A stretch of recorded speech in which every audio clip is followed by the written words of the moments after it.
it certainly is a bit concerning, isn't it?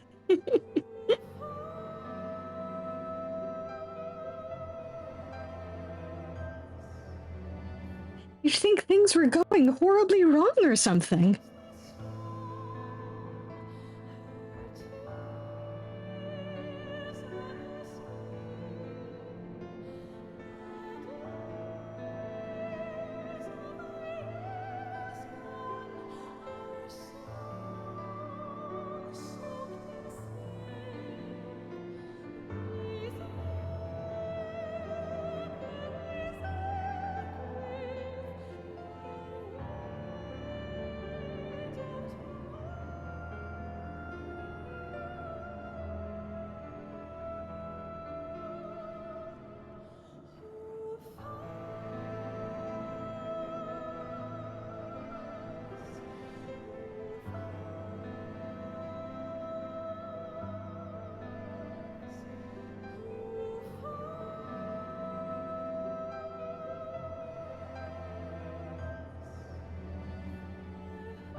Hey, now, Shadow Beast is innocent. Well, not entirely innocent, but Shadow Beast is not responsible for this mess.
Okay.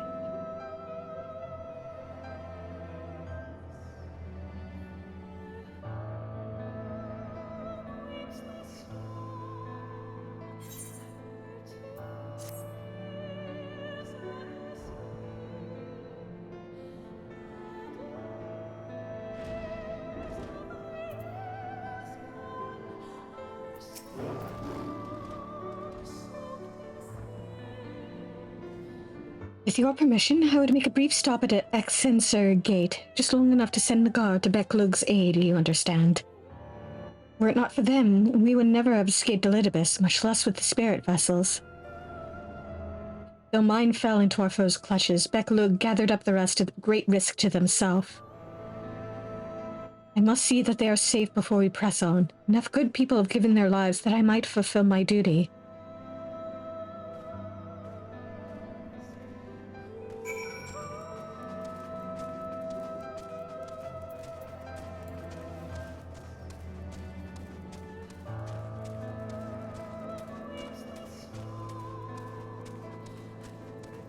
Could I summon my Shadow Beast and fly over? Yes.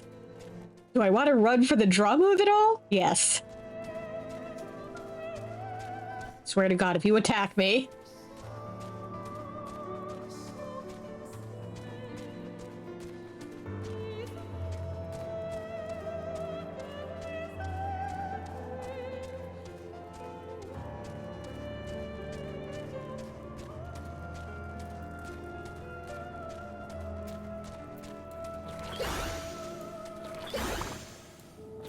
Exactly.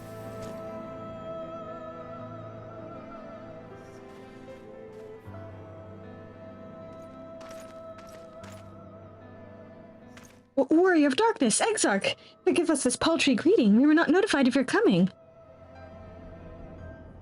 It wasn't planned. I need you to assemble a rescue party. Our friend Becklug lies wounded in a clearing to the west. Pray go to their aid with all haste. Once, my lord, may I ask how they came to harm?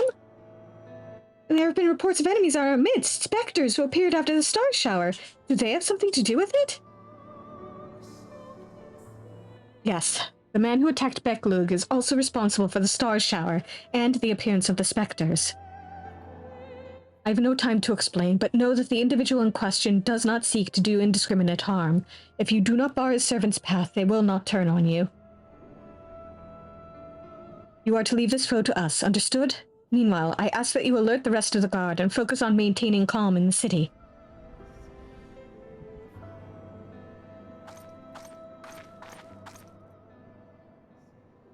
Understood.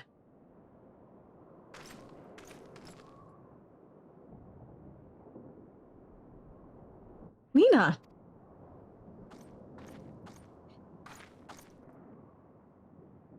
I shall take charge of matters in the city. Find Becklug, now.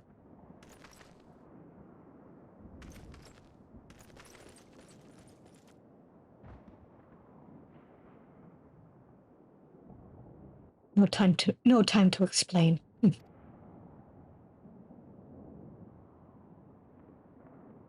graver the matter, the less inclined you are to speak of it, even when it is plain for all to see, like what is happening to you. Mina, this time there truly is no time.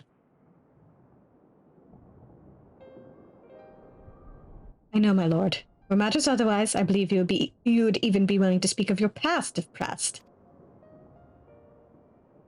Yet I remain afraid to do so. Afraid that what I might learn would make a stranger of you. Forgive me. There is no time.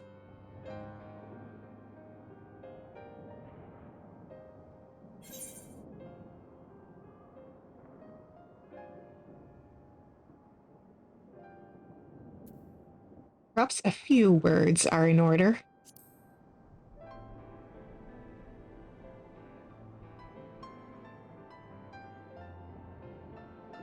Indeed. Time must be made.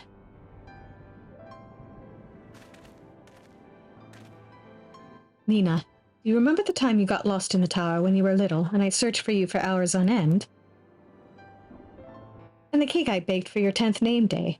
That hideous lump the good people of the mead covered up with beautiful candles. And your hapless first encounter with the seniors as a guard. Afterwards, you threw yourself into your training, pretending nothing was wrong, though I could see the tears in your eyes.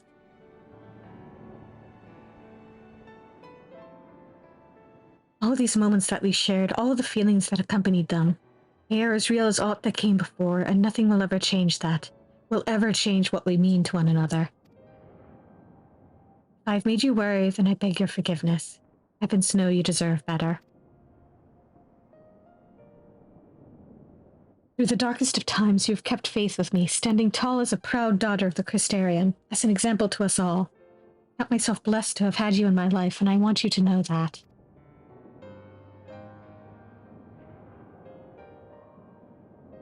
Why do you speak so, as if this were our last meeting? Truly, you have a knack for making people worry.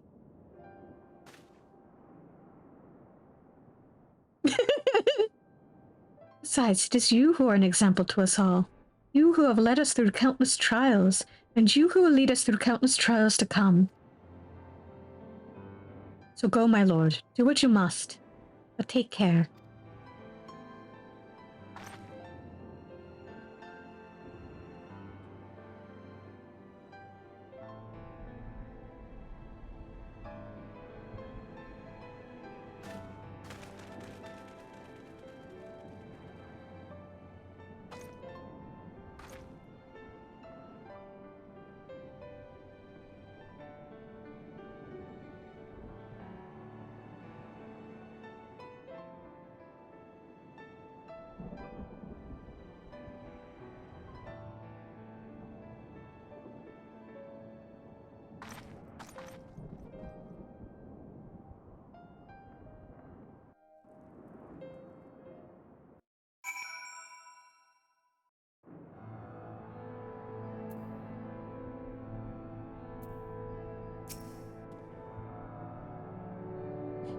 The ward holds. Excellent. Elidibus will still be within the tower.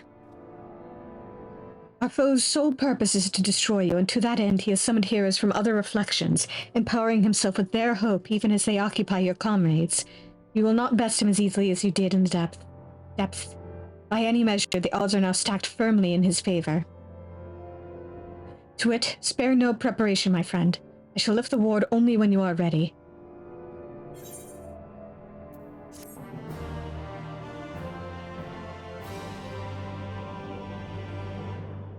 You may now enter the Hero's Gauntlet with a party of NPC avatars. Oh, right, we did that last time.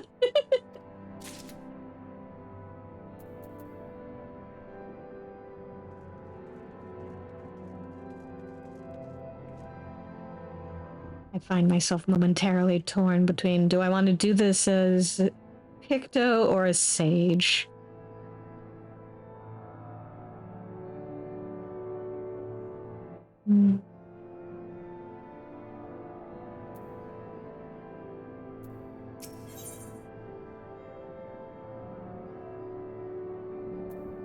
Let's see how long the queue is on Picto. You are ready then? Very well. I shall lift the ward.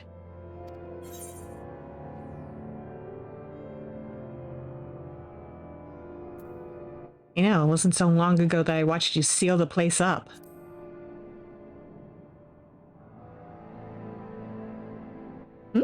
Ah, before I began my slumber, you mean? Seems rather longer to me. But yes, what strange symmetry. This time I break the seal, and I have no intention of locking myself away again.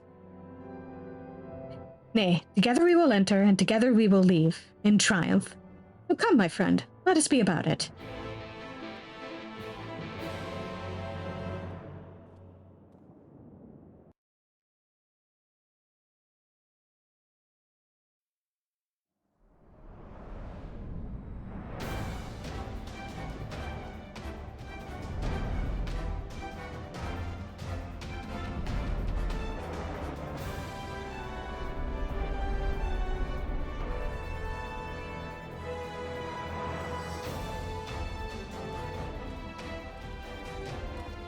Not here either.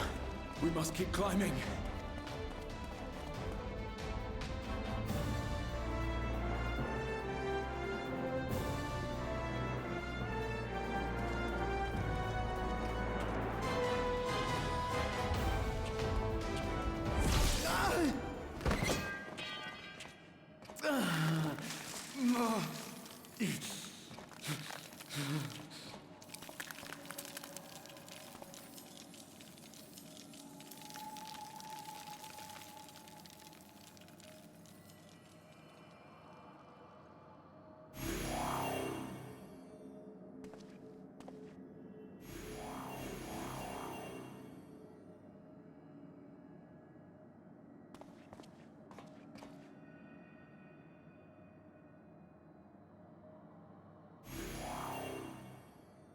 'Twas but a matter of time.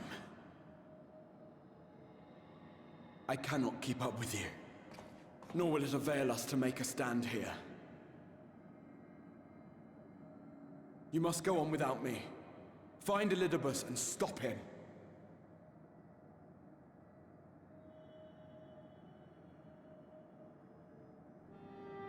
Worry not, my friend. Though I am no warrior, I have learned to hold my own over the years.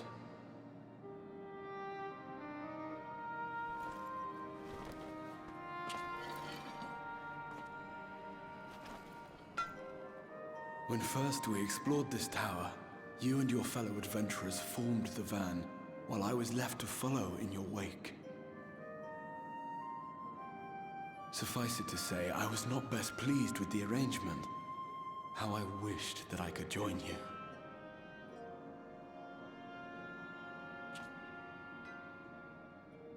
And now I have, here where it all began.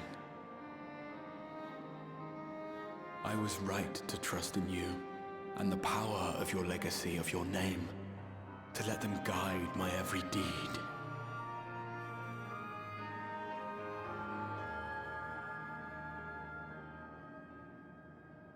For Elidibus is my name, and my mission, guiding my every deed.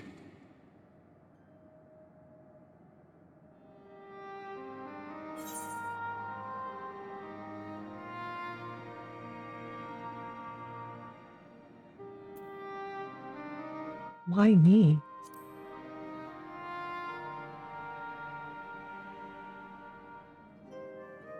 Why you? Why not you?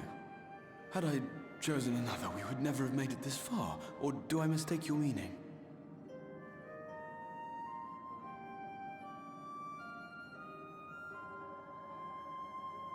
Elidibus spoke in similar terms, you say? How curious.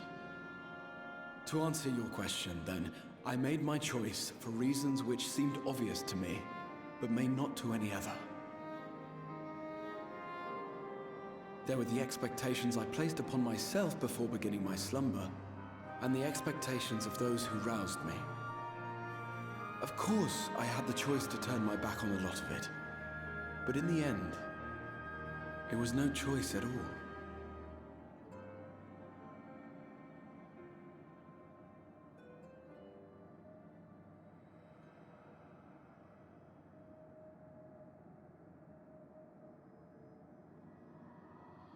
I cherish the time I spent with you and the others. What I wouldn't give to return to those halcyon days. Chasing ancient secrets, overcoming trial after trial with the aid of like-minded comrades. And what remarkable comrades they were. In such company, I felt as if I were a character in the epic tales that had stirred my heart as a boy. As if my dream had come true.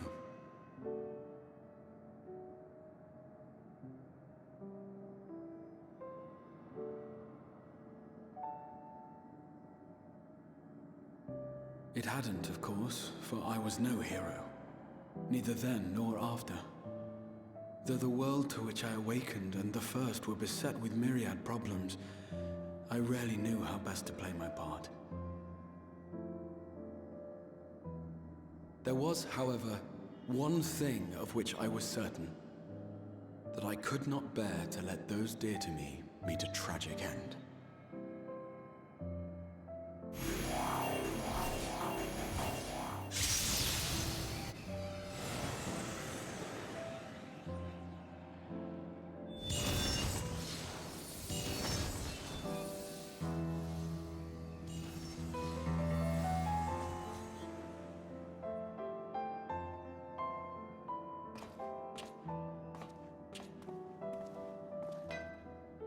I'm afraid our time is up. Go!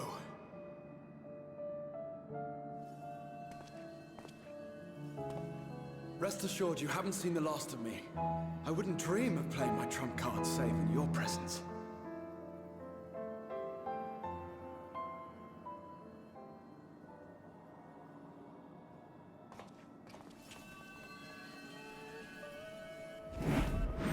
Great!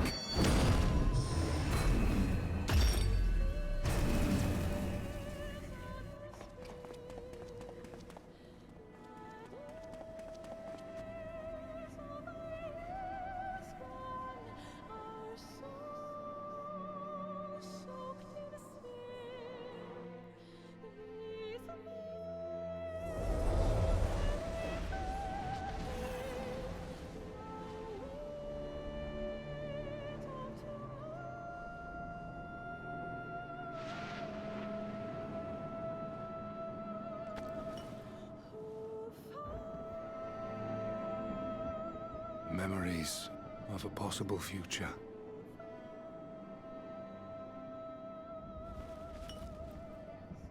Worthless.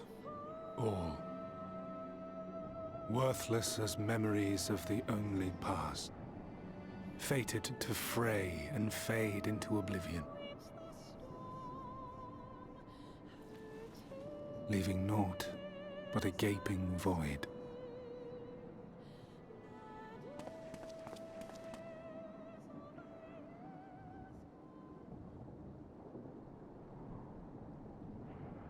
The Waking Sands. Yes, that was the place. The place I first made myself known to you and yours.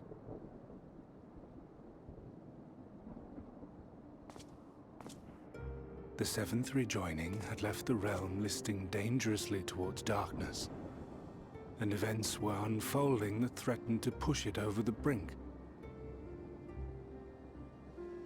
Thus did I approach you in my capacity as emissary, thinking that you would make a useful pawn. But I was wrong. And for my misstep did La Habrea and Emetzelk pay the ultimate price, leaving me the last of the Unsundered. My remaining brethren, fragmented as they are, cannot hope to see our mission to its end. It falls to me alone. Defeat is not an option. I will strike you down. I will resurrect Lord Zodiac, and I will bring back those who sacrifice themselves to call him forth. Though it take 1,000 years, upon my honor as Elidibus, emissary of the Convocation of 14, I will see this done.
Those who once relied upon you are no more.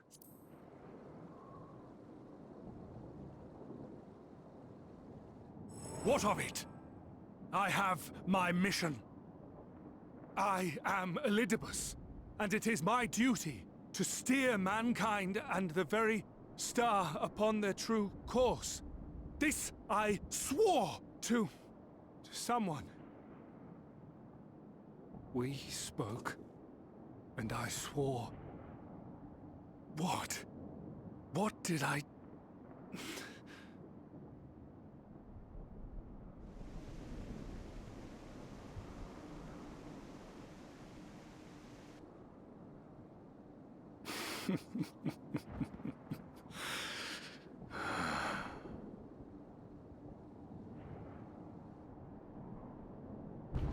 This pain, this torment, is nothing. No more than must be suffered to deliver the world from its doom. No more than any of you malformed creatures have known. Even should you lose all that is dear to you, even should it cost you your life, you bear the burden and fight on, kicking and screaming until your last breath is spent!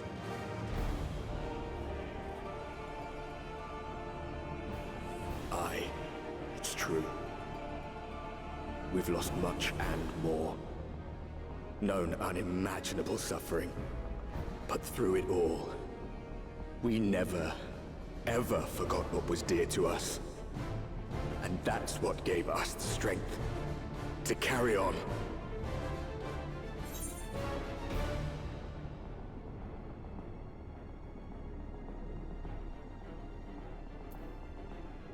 You've no fight left to fight.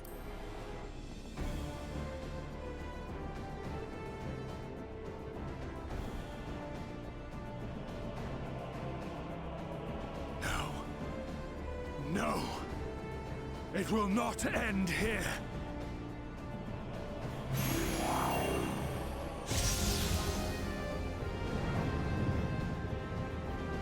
Champions from beyond the rift, heed my call.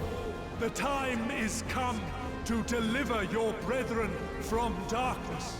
My heart's sole desire is a world free of sorrow. Join with me now in hope and prayer for the salvation of all.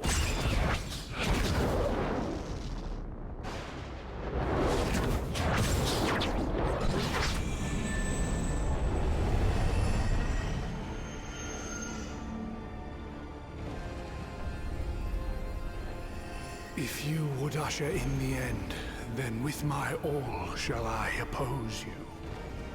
As the avatar of those mortal heroes who fought unfalteringly in all their imperfection.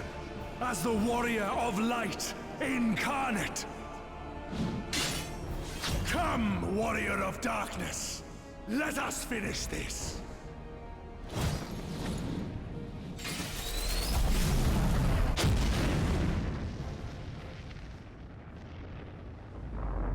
What?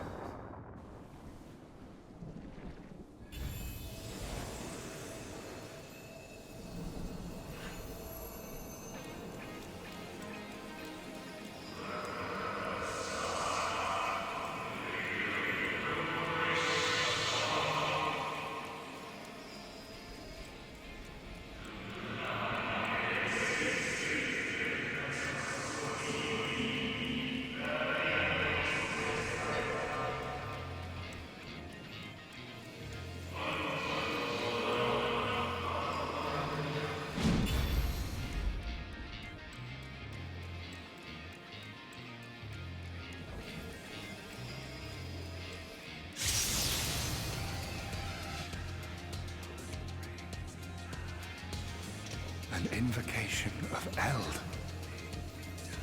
Though not of Hydaelyn's making. What are you? No. It matters not. You are the enemy, and you will fall. Even should it cost me everything, I will not forsake my duty.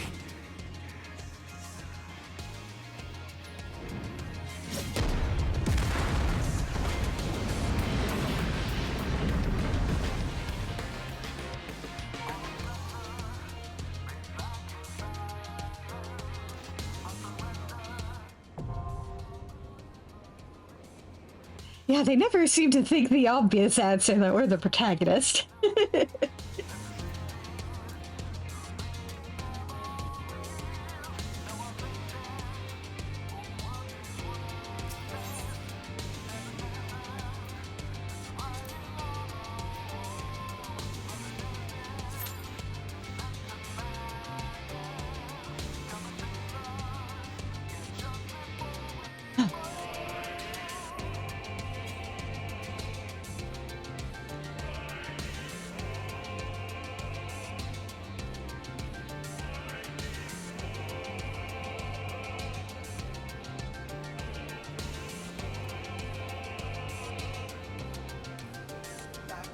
Yeah.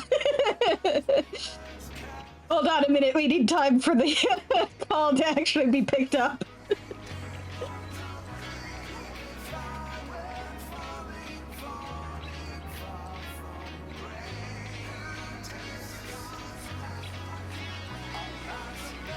If it takes too long, I'm definitely switching to Sage.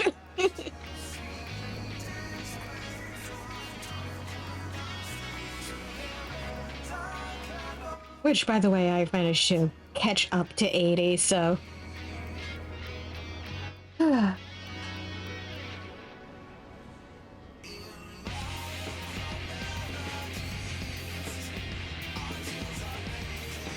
least while we wait, we get to hear the battle theme.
Just as I was considering switching.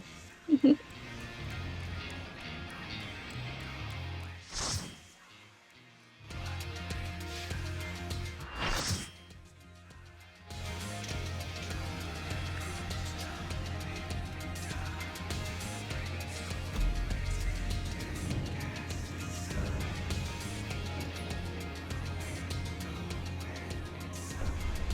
my people, for our world, I will strike you down.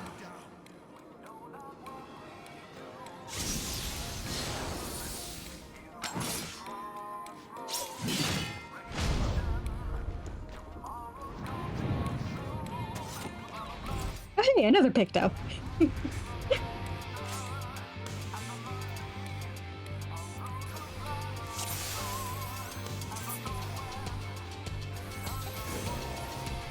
This battle shall be our last.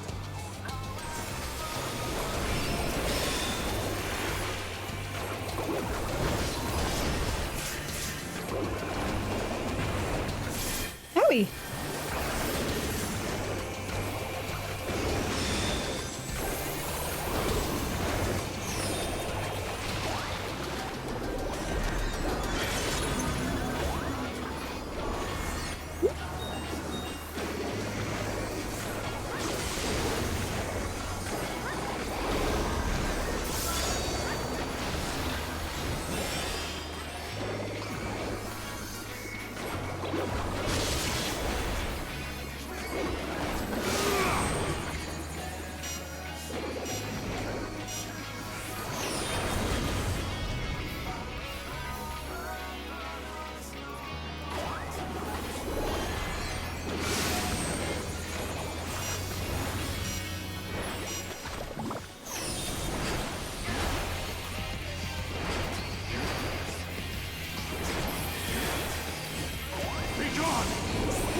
Darkness must be destroyed!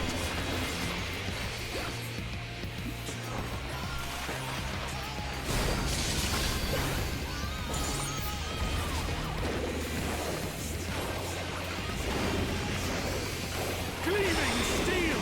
Light my path!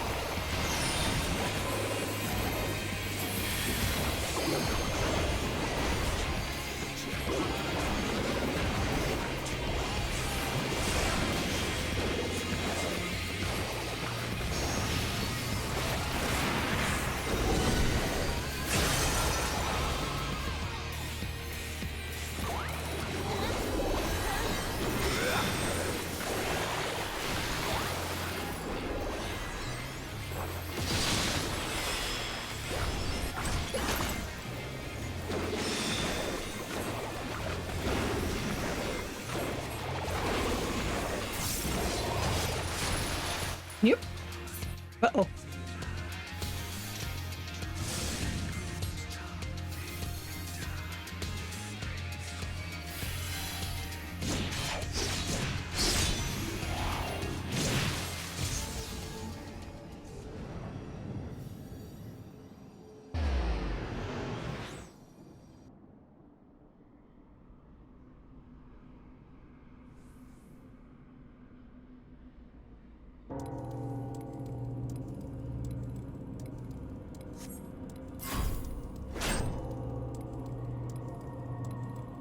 Come on.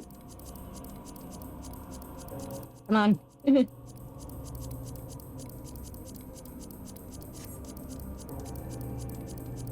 Come on, me. Oh, thank God.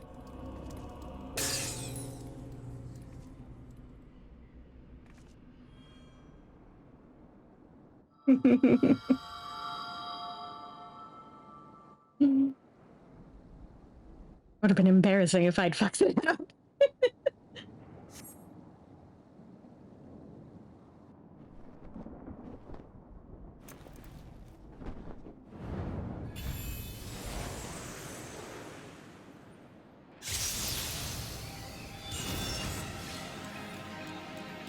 You!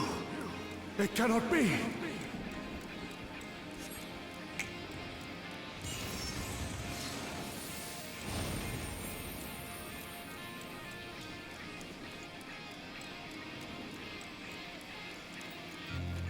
Oh, hey! Look who it is! To me, warriors of light!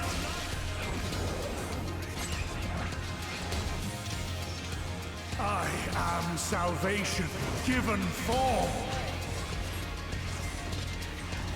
Mankind's first hero and his final hope. For victory, I render up my all. Your demise will be our salvation.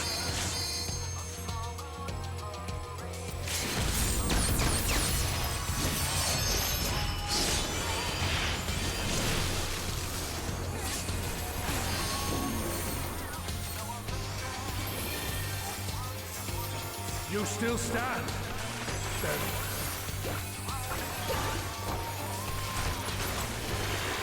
Be gone, Sword of Shadow!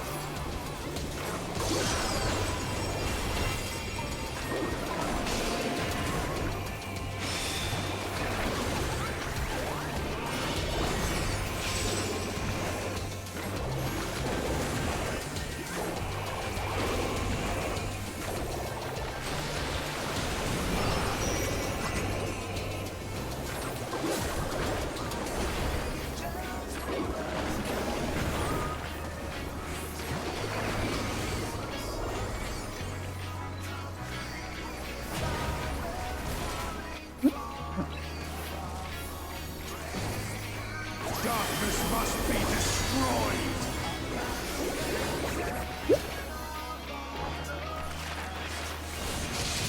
Oh, that's... Didn't realize what was coming. Looks like a significant part of the party didn't realize.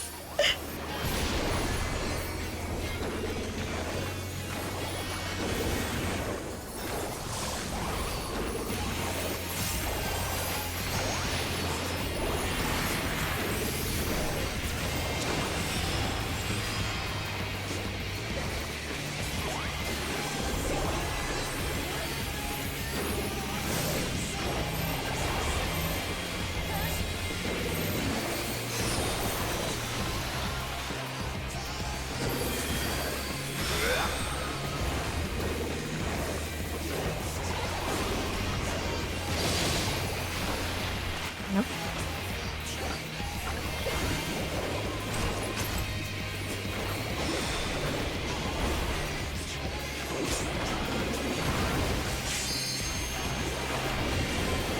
My soul knows no surrender.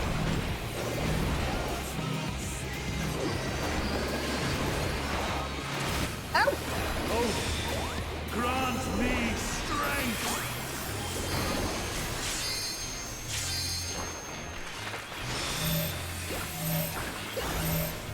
How's this gonna shake out?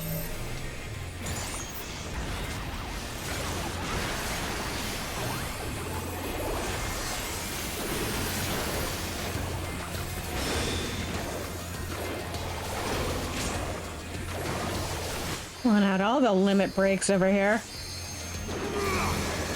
Oh, Jesus Christ.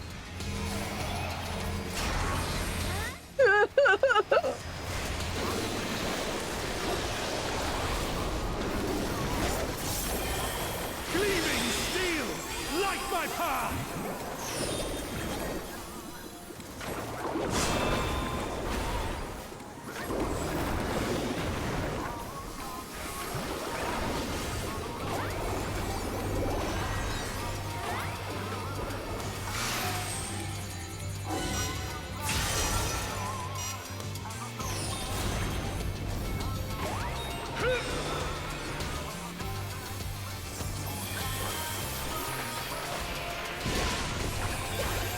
Wait.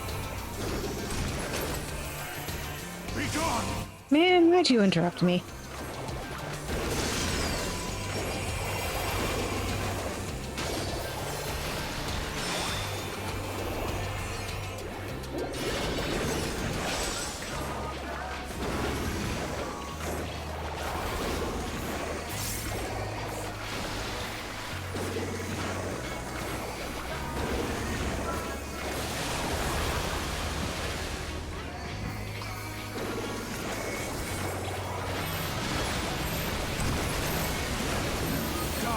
must be destroyed!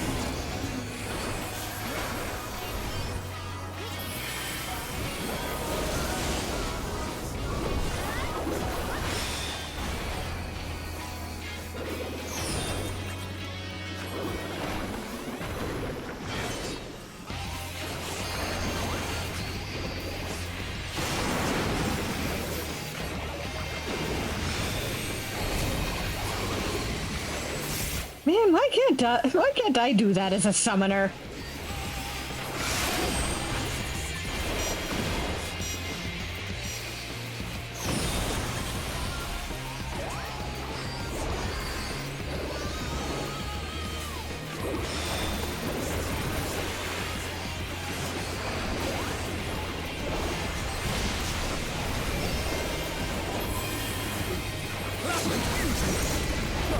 Not yet! Oh man. Be gone! Spawn of shadow!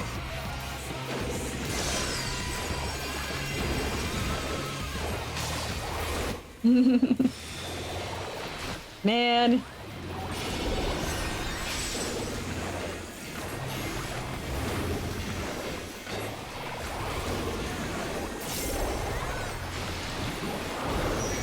Even worse, this guy's throwing out limit breaks left, right, and center, and he won't let us use limit breaks.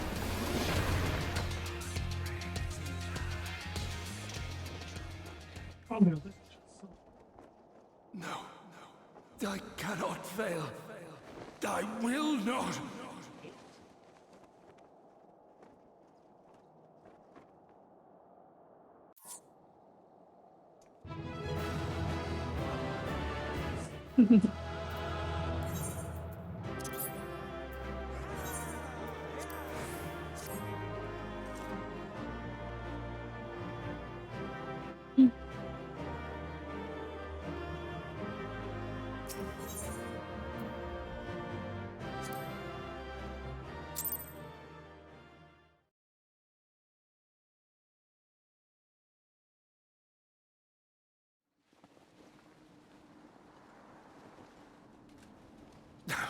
Fool!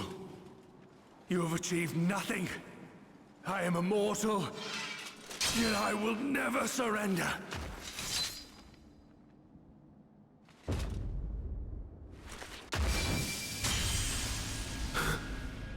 Elidibus, so fixated were you on my memories of the future, you failed to heed the lessons of the past. Your obsession blinded you to the true nature of this tower, this beacon of hope for mankind.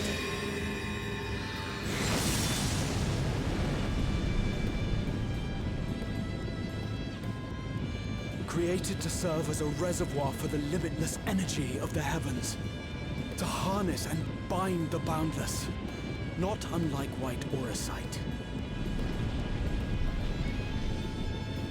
Your ill-begotten power, obtained by exploiting that which is best in us. I shall have it. Your soul and all!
This.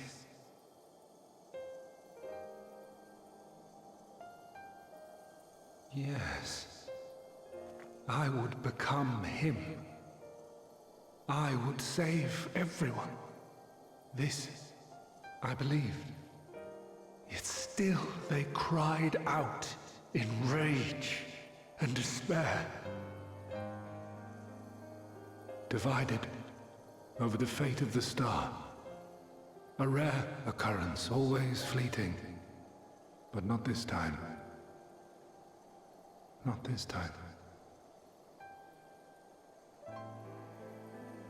Reconciliation. Elidibus. I was needed. I withdrew myself from Zodiac. For them. My people. My brothers.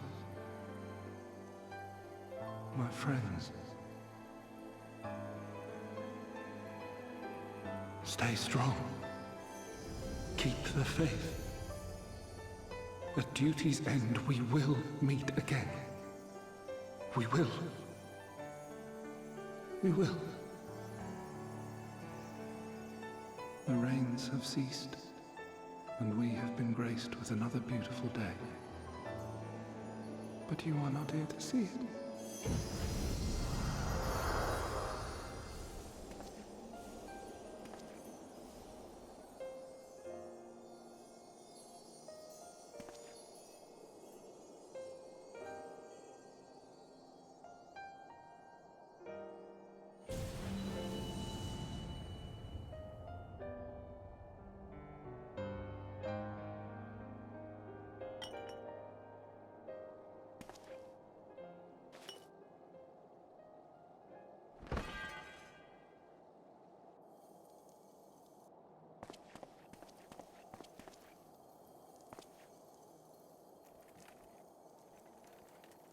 I concede I may have overexerted myself.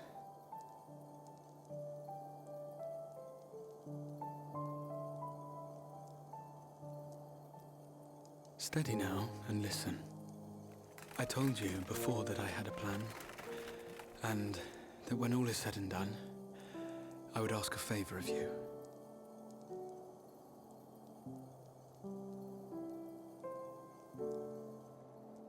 We have averted the 8th Umbral Calamity, found a way for everyone to return to the source, and, last but not least, we have secured the future of all the people of Norvrand. We have won, my friend.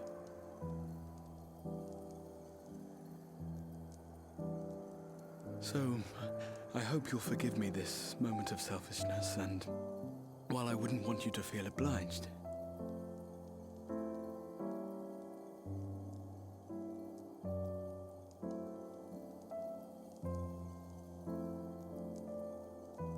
promise me you'll take me on your next adventure. A journey. Together. That's all I ask.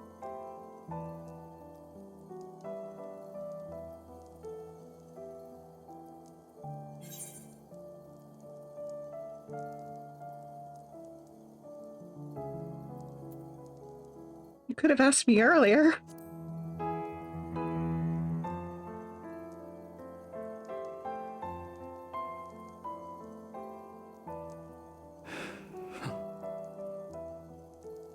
If I were to tell you that this isn't the end, that we will meet again, would you believe me?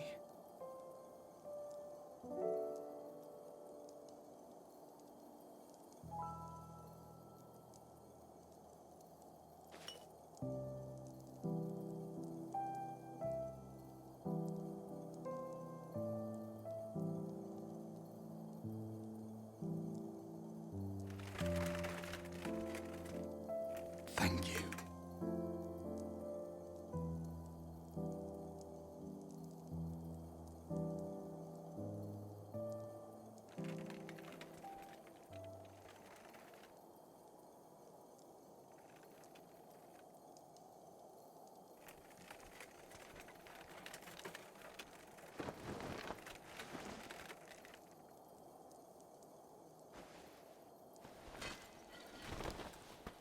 My friend, with you, my mind and memory shall travel to the ends of the world and beyond. But in this place shall my body stand immovable.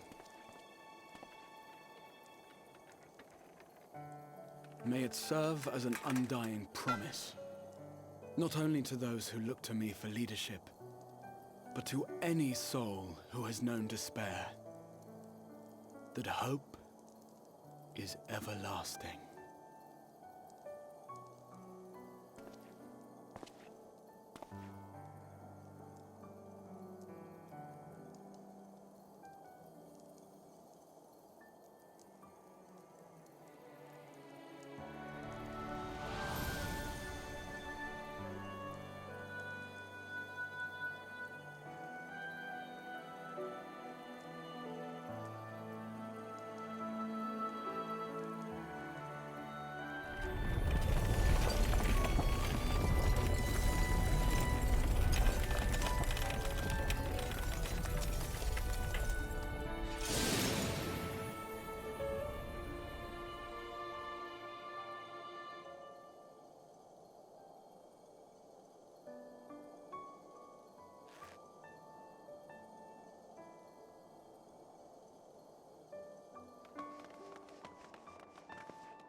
There, the Exarch would remain, keeping his silent vigil.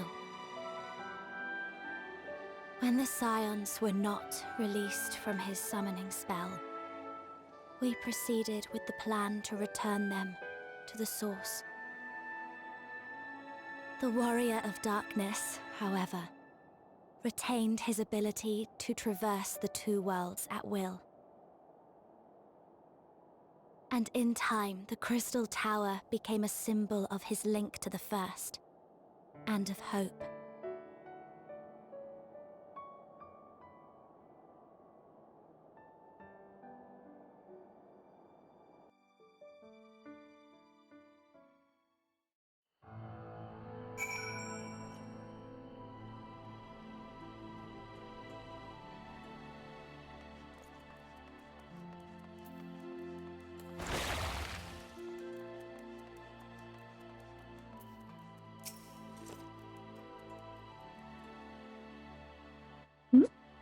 Am I all right? I should be the one asking you. Yes, I'm fine, thank you. We all are. People are fine, the city's fine, and the star showers have stopped. It's almost as if we'd gone back to the peaceful days that followed the knight's return. Almost.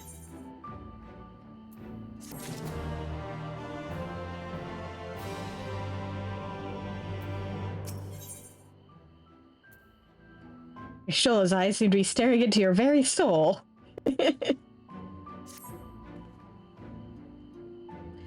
Swarn, if you are ready, would you recount to us how the day unfolded? Oh boy.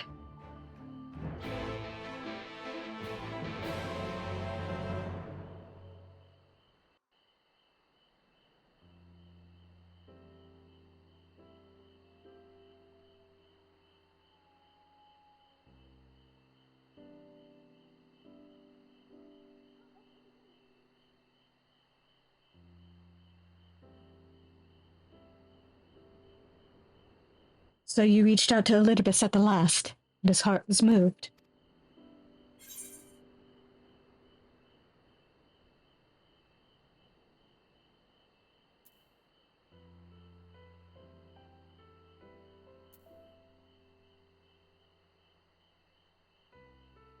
And it changed nothing.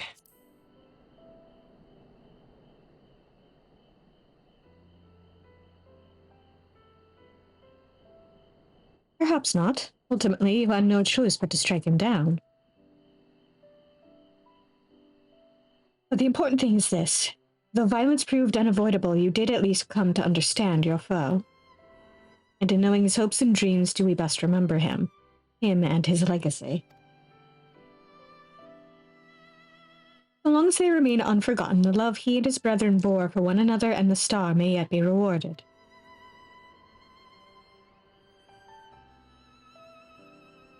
You said that an ancient came to your aid, but how is that possible? A gift from Emmett Selk. He knew of Elidibus's plight. Foreseeing his own death, he made provisions to bring Elidibus's suffering to an end, lest his friend be left to continue the struggle alone.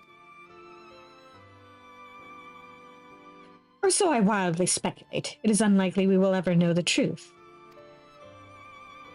The best we can do is to remember events as they happened, no more and no less. As the Ronkins so rightly put it, history is learned, not lived. Ah, there you all are.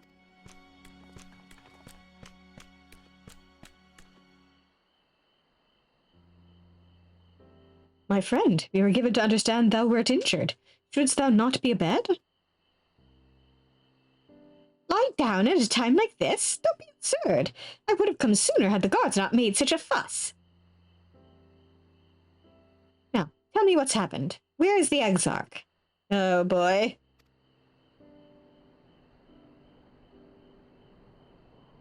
I hate to break the news to you, Becklug, but...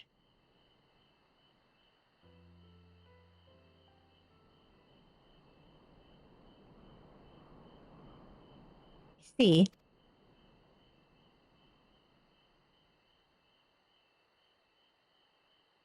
Svarn, will you show me his spirit vessel?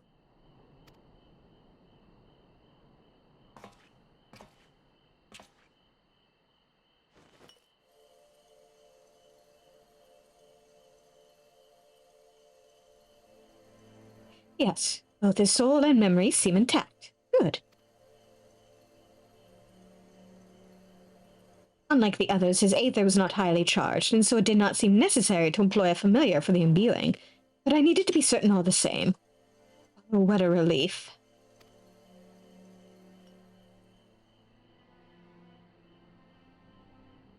And 'tis but a question of restoring his soul unto his flesh. And as thou didst lately tell me, the success of this process resteth on no more than our friend's soul recognizing his flesh as its own. Given his apparent desire to return to the source of Svarn, one would think his soul would be only too happy to be home, no? Surely it wouldn't balk at the relative newness of its accommodation. So one would hope, but none can speak for the Exarch's heart of hearts, and he can no longer speak for himself. Furthermore, though I have drawn upon all of my not inconsiderable experience to predict the outcome, the fact remains that there is no direct precedent for what we are attempting. Will his body accept his soul? Will his essences blend properly? Will he awaken whole of mind? Any number of things could go awry.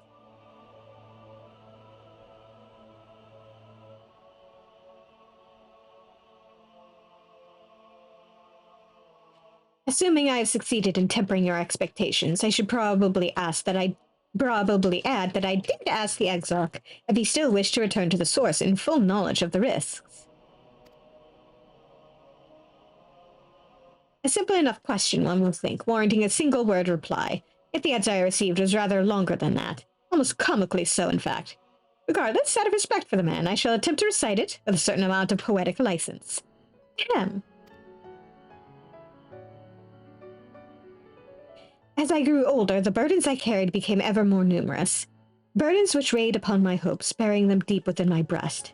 So deep that I couldn't be certain they were still there. When I look around me, I am reminded that, no matter how deeply buried they may be, our hopes never truly disappear. No, they are always with us, guiding us, driving us. I see it in Valthry, who sought to vindicate his existence by creating his paradise. I see it in Ranjit, who forsook his life's cause in order to protect that which he held most dear. I see it in the people who chose to struggle rather than surrender to despair. And though our struggles may differ greatly, since the very beginning of time, they've all shared that one common thread: hope. We struggle because we have hope, and when the time comes, I too will embrace mine. I will follow my heart regardless of the risks. And I will live with all my being as befits one who has been granted a second chance. There, I told you it was long, and unspeakably sentimental to boot. I would think them be the outpourings of a dewy-eyed boy, not the old man the Exarch seems to believe he is. I mean, really, he's scarcely been alive as long as I've been in hiding. I dare say he was blushing in his vessel. Speaking of which, we should make ready for our journey. Time remains of the essence, after all. Needless to say, once we leave, there's no guarantee that we can return. If anyone has unfinished business, now's the time to see to it. I must pay a visit to Slitherbough. Let us reconvene here anon.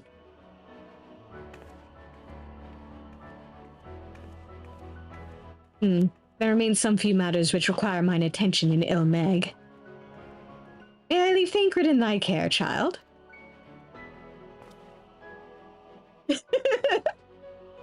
I've been meaning to get some flowers from Minfilia. I thought you might help me choose them, and then we could go to Nabatharang together, one last time. A fine suggestion. Lead on.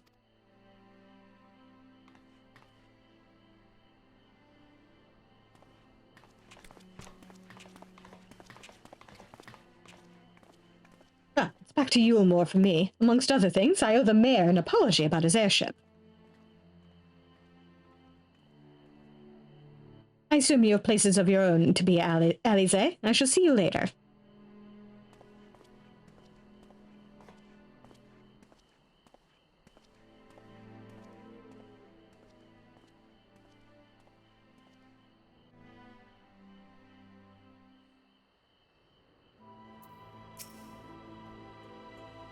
As you probably guessed, I'm going to pay a visit to the inn at Journey's Head, but I want you to come too. I realize you don't need to say any farewells, but the Exarch does, if only in spirit, so I thought you might bring him along, so to speak.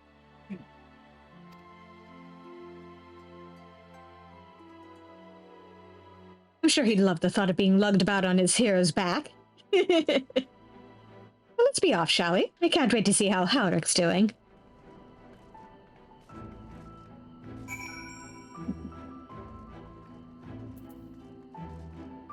I see someone having fun running around.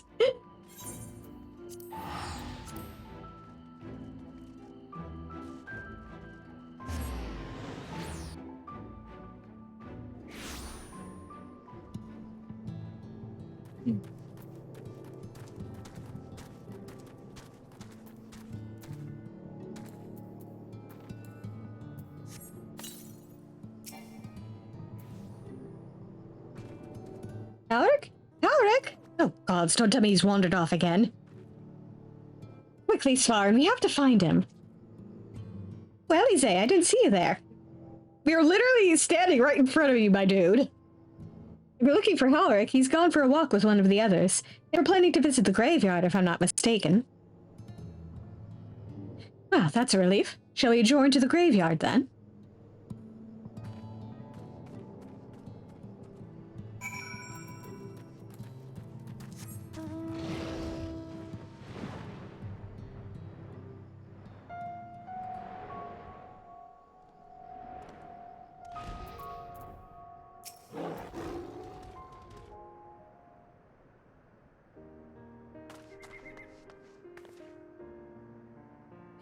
There he is. I was afraid he'd wandered off again.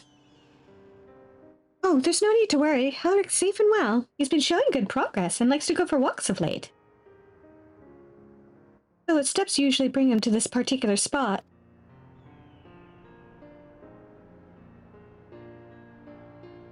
Oh? I wasn't aware he had family here.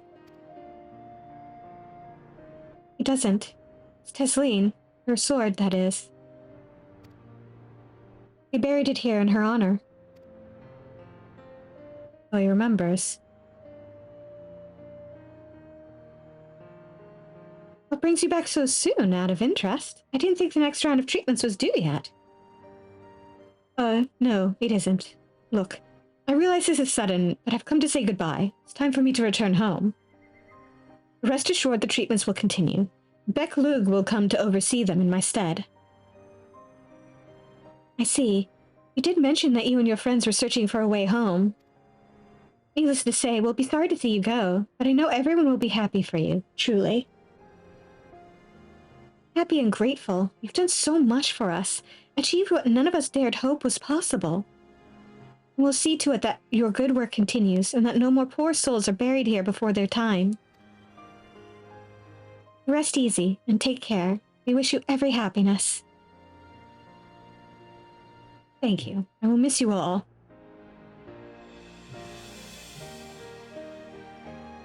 But it isn't time to say our farewells quite yet, so if there are any tasks that need doing, hunting beasts, fetching water, and what have you, just say the word. I mean to make use of every last moment here. After all, the time left to you is precious.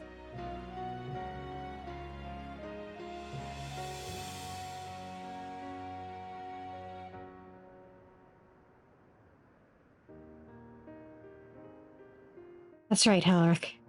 That's exactly right. Those words will guide you true. We'll never forget them. And neither will I.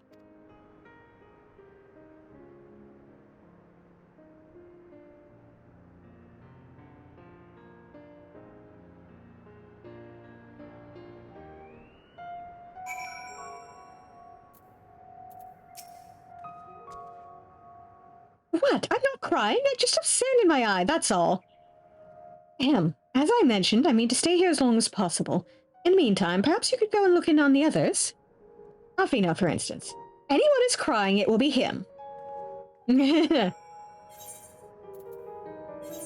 Sure.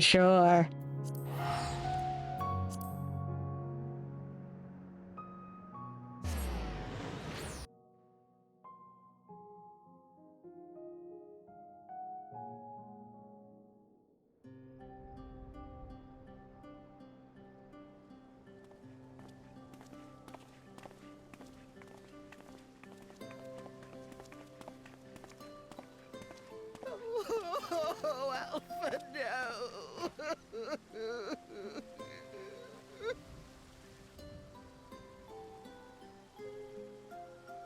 Please, Lady Chai, dry your eyes. The thought of never seeing you again is more than my poor heart can bear!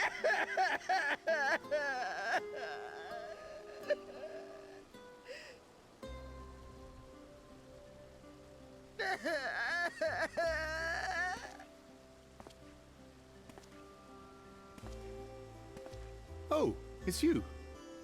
As you can see, Alphino has broken the news. I don't know how to console her. She thinks we'll be lost without him.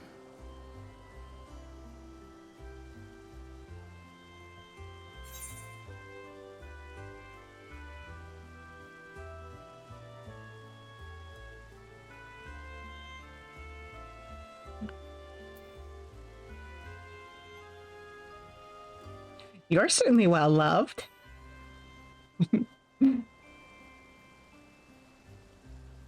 'Tis more than I deserve, yet I am truly grateful and will see that she knows as much.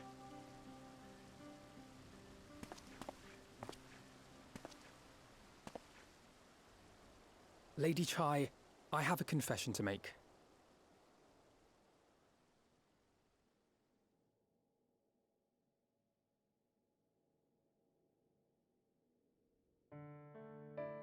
On the day we ousted Lord Vorthry, when I revealed the truth of his tyranny and your complicity in his crimes, I did so with great trepidation. Not out of fear that you wouldn't listen, but that you might never recover. There was a time when I too, in my hubris, believed myself worthy to lord it over others. And when the lie was laid bare, when I was forced to confront the cost, the lives lost, it all but destroyed me. to awaken from a naive dream to so harsh a reality, I would have understood had you all surrendered to despair.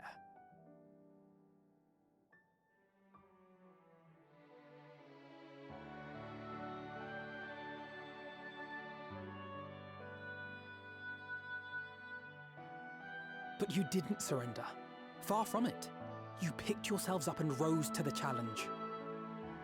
You found a path forward and the strength to walk it, and to keep walking it, day after day. Though what struck me is how much faster you found it than I did. Really? That felt pretty slow to me. But rest assured, we'll make Yulmore into a nation anyone would be proud to call home. Eventually.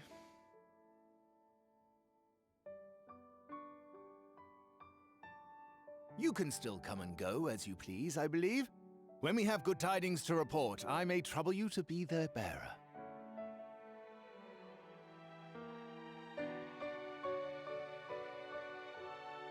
There may also be less than good tidings, in which event I hope I can trouble you for your counsel.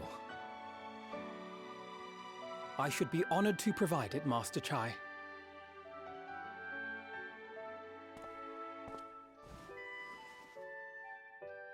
Oh, Alphino, I know you aren't one to sit still, but do remember to take your ease from time to time. And no matter where you are, remember that there are people here who are praying for your health and happiness.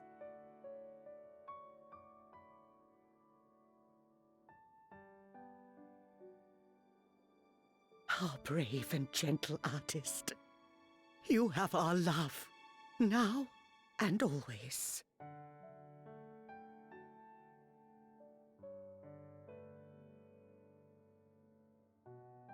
And you mine. Please take care.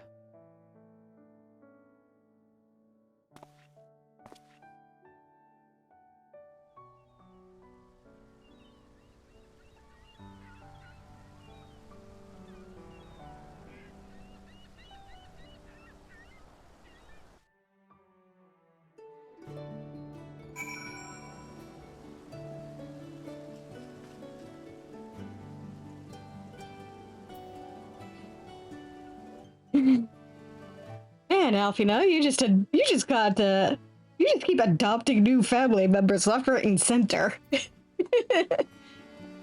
First he ends up with Astidian as a surrogate older brother. Now he's got another surrogate mom and dad.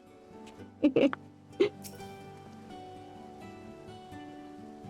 strange feelings, Farin. Stand in the company of our friends, knowing that I will never see them again. I struggle to reconcile it in my mind. Listen, if I have any say in the matter, you will get to see them again someday. I swear. Right? But this I know, I shall cherish my memories of Norvend, of every soul I met here for the rest of my days.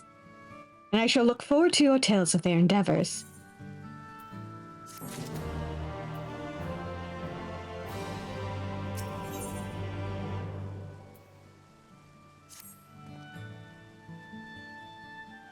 Forgive me, I realize now that I never asked you what business brought you here. Can I be of assistance? Alize sent me. Alize said that, did she? Well, as you can see, I'm quite all right now. Unlike her, by the sound of it. Perhaps you might consider visiting Urianger next. Given his conversance with the idiosyncrasies of the Fae folk, I doubt it will be an issue, but a small part of me worries that they may not relinquish him willingly. As such, I would feel better if you were to look in on our friend, assuming you have the time, of course. I got time.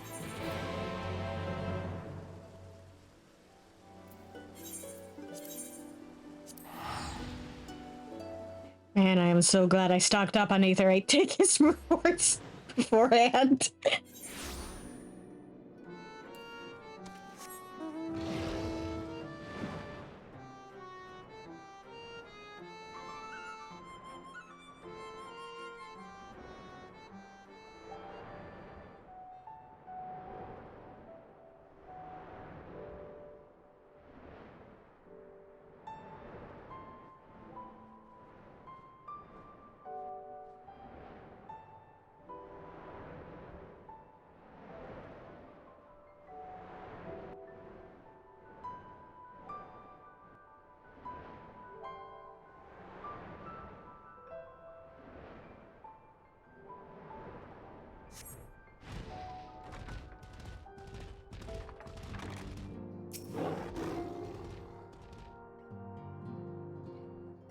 I should have the pleasure of welcoming a guest, even as mine own occupation draweth to a close. What bringeth thee hither, my friend? Alfie sent me. So thou wouldst grant the Exarch a final tour of the realm which hath been his home these 100 years? A noble gesture. As for Master Alfino's concerns, thou mayst rest assured that all is well here.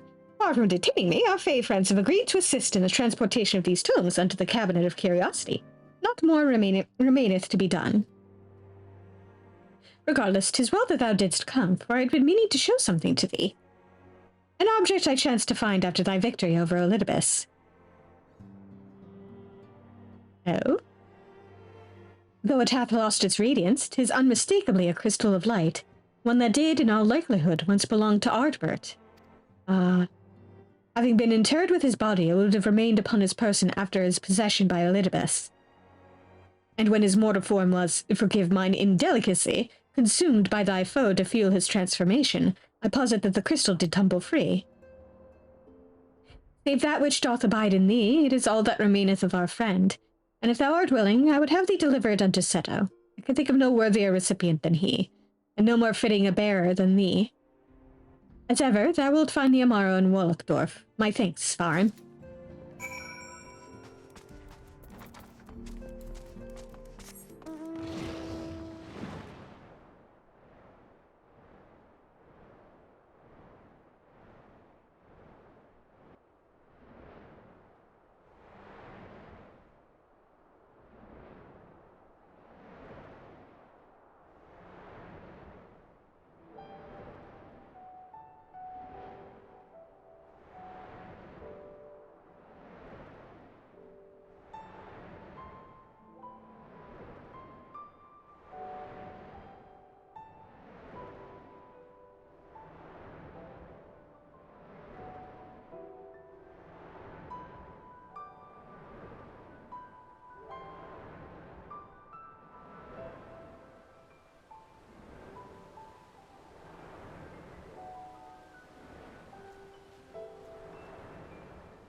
Well, glad am I to see you safe and well. Rumors spoke of strange, spectral foes bent on your destruction. But with the sky returned to normal, I assume all is well again. So, to what do I owe the pleasure of this visit?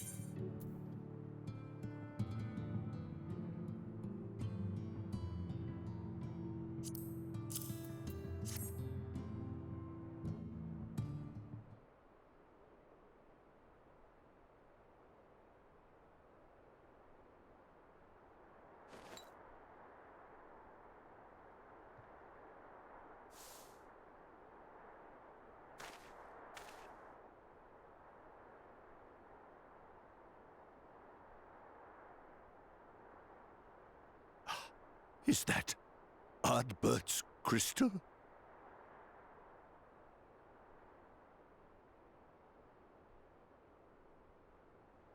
So it is. It has changed, but I would know it anywhere. However, did you come by it?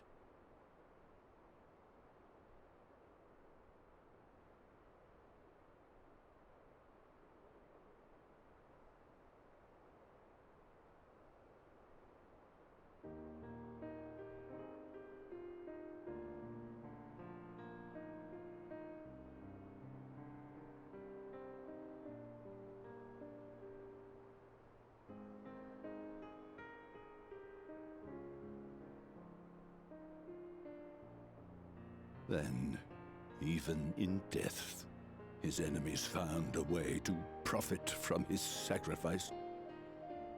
Oh, it grieves me to think of his body being used for evil ends. But, thanks to you, his honor is restored, and he may finally find peace. No words can express my gratitude. I will keep this crystal safe to the end of my days.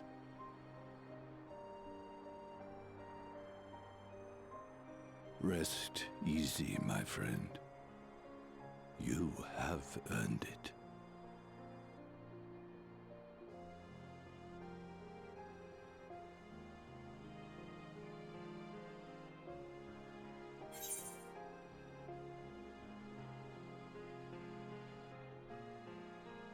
That we are.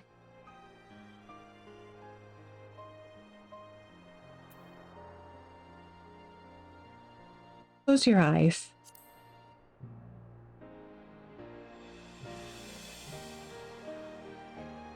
Pardon? Very well.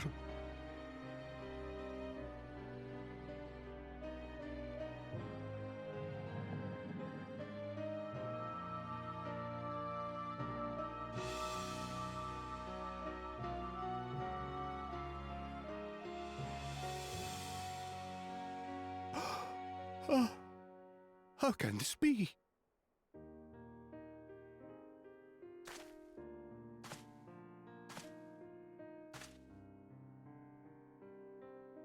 Seto, my old friend. You've grown. Oh, Artbert, how I've missed you.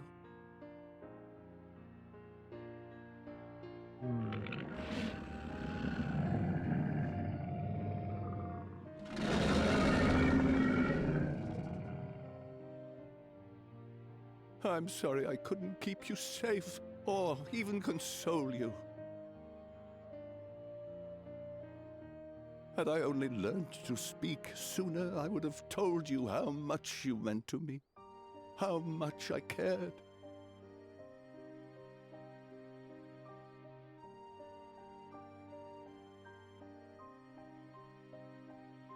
I knew.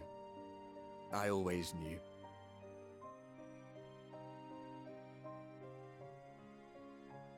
But I'm happy to hear it nonetheless. Thank you, Seto. My partner in crime.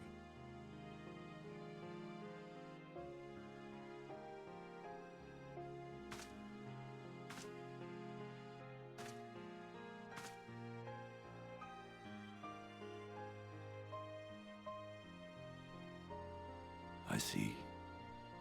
His journey continues.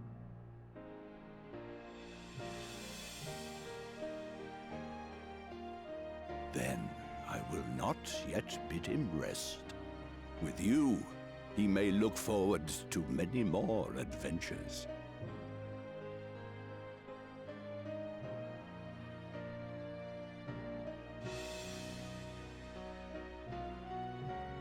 It has been a while since last I flew. Perhaps I too will go on a little adventure? Ride the winds, seek the horizon? Yes, I think perhaps I will.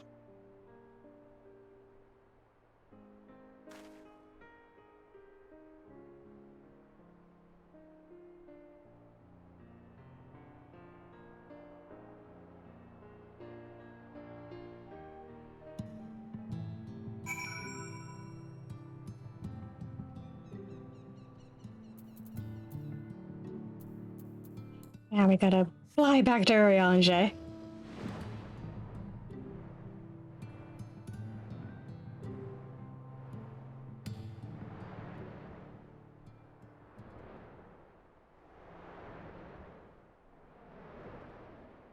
I like to imagine in Sfarad's case, this is just...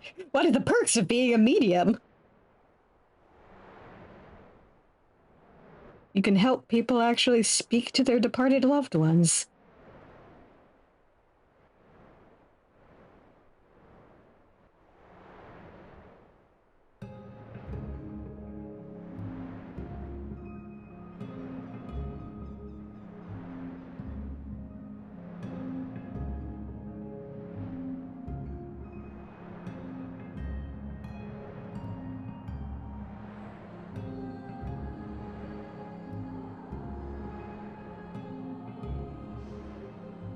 Yes, exactly.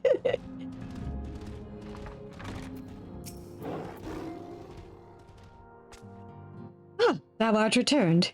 Tell me, how did Seto receive thine offering? Remarkable. 'Twas fated that thou shouldst be the one to undertake this task, I think. As Ardbert liveth on in thee, so too shall he and his comrades live on in the hearts of the people of Northrend. And their tale, now rightly told, shall inspire new warriors of light for generations to come.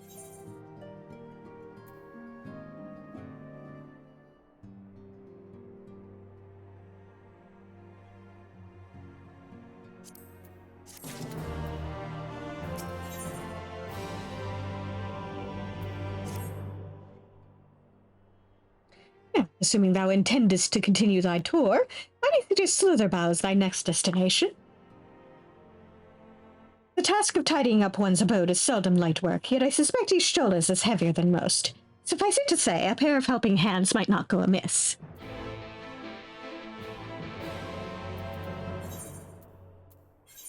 I don't know, I kind of feel like she might already have some helping hands ready to assist her.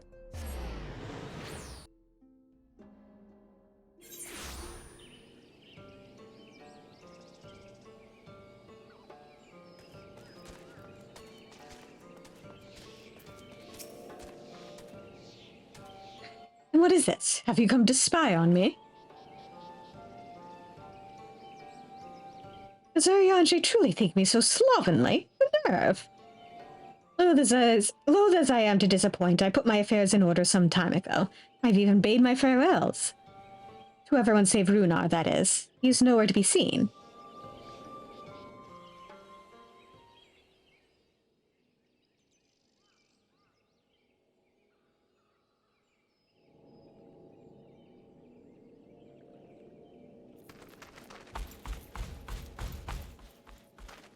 Master Matoya.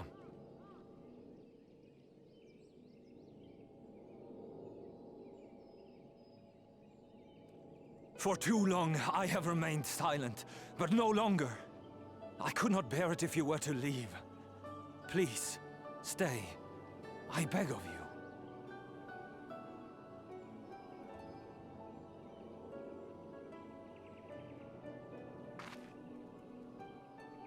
Runar, please.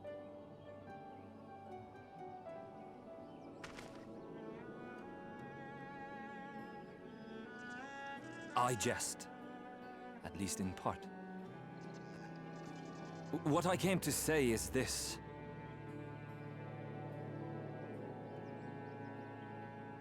Thank you. Without your wisdom, your strength, and your kindness to guide us, our people would still be lost. We will never forget you, Master Matoya. Wherever your journeys may take you, you will always be in our hearts.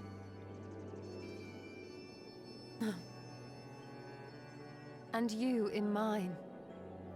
Remember that your people's journey, that our people's journey is yet ongoing. Your lives will change, and so too will your dreams. Yet come what may, you need not forsake your time-honored traditions, nor less your beliefs. But neither should you be beholden to them. For it was with curiosity and courage that the Knights Blessed first triumphed over adversity. New knowledge and new wisdom are ever worthy of pursuit. Indeed they are. And so, until we return to the Sunless Sea, we shall endeavor to live our lives to the fullest.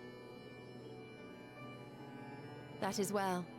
But however great your strides, there may yet come a day when the challenges you face cannot be surmounted alone. On such a day...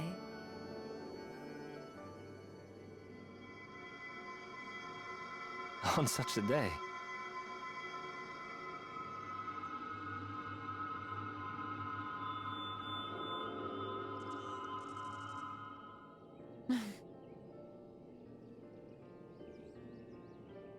You may call on me.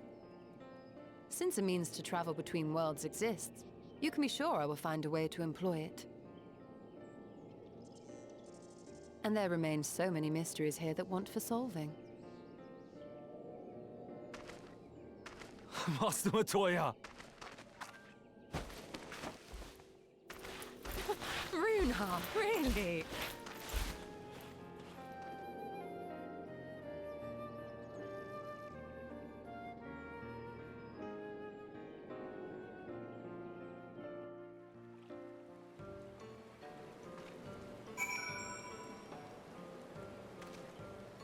These two are so cute.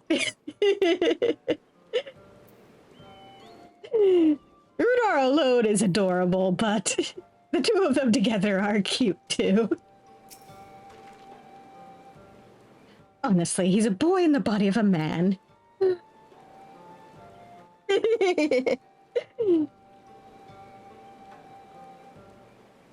He's got to go the whole 9 yards and pick her up for that hug. Anyway, it is time we headed back to the Crystarium, shall we? You still have to take the Exarch to Nabatharang. I see. Very well. You can look in on Thancred while you're about it. His will be a difficult farewell, and I am sure he would appreciate your support. The path goes through Twine. If you wait there, you will like to meet him on his way back, if not before. Please take good care of Master Matoya. See that she eats well and wraps up warm on cold days. Ah, and there's an herbal tea which she enjoys. If I give you the recipe, you can make it for her, perhaps? And, above all, please keep her close. We do not deny that she is strong, but even the strongest among us should not be alone.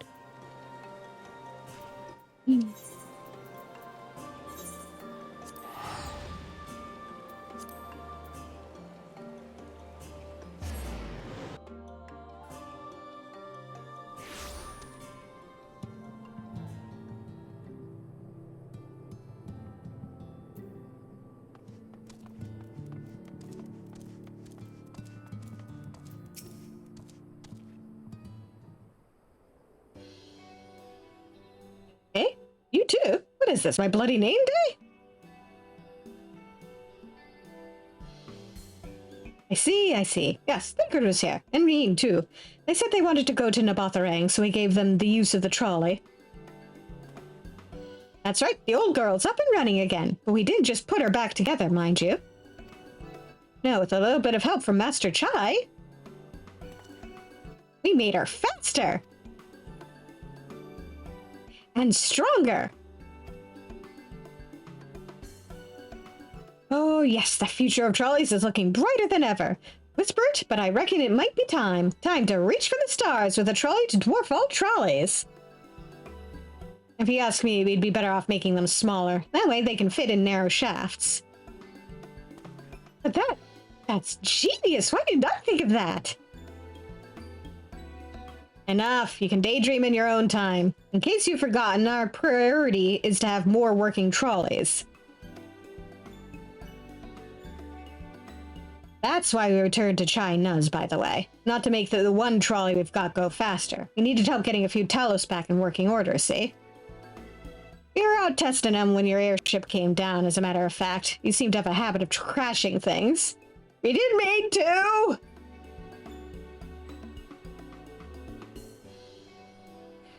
We're back. Our thanks for the loan of the trolley.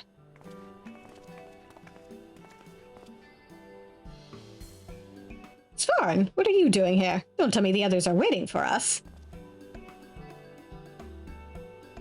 That's a relief. At any rate, we've done what we came to do, which means I'm ready to leave. As ready as I'll ever be. Not to pry, but what's going on? You off somewhere?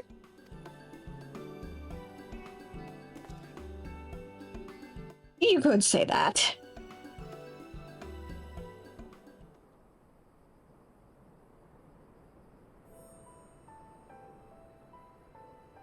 So you're heading home. I'm just a simple miner and don't know much about this world-traversing business. The young lady here, she'll be looked after. Will she? I'll be fine, thank you. I have a place to stay at the Crystarium, and I don't want for anything. Besides which, I've recently made a new friend. Her name is Gaia, and she'll always be there if I need her, just like you lot. So please don't worry, I'll be fine, really. If you say so. It being a matter of life and death, I suppose you have to leave. But I, for one, would still be torn. If the choice were mine, I'm not sure I can bear to be parted from my family. No, but it's for the best. Reen has chosen to walk her own path, and she doesn't need me under her feet. Besides, I have my own responsibilities, and I wouldn't be setting a very good example if I neglected them. Perhaps not. Either way, I envy you your dilemma. Well then, young lady, if there's anything you need, anything at all, you're to call on us. It may surprise you, but we could do more than simply offer you trolley rides. Thank you, Magnus, everyone.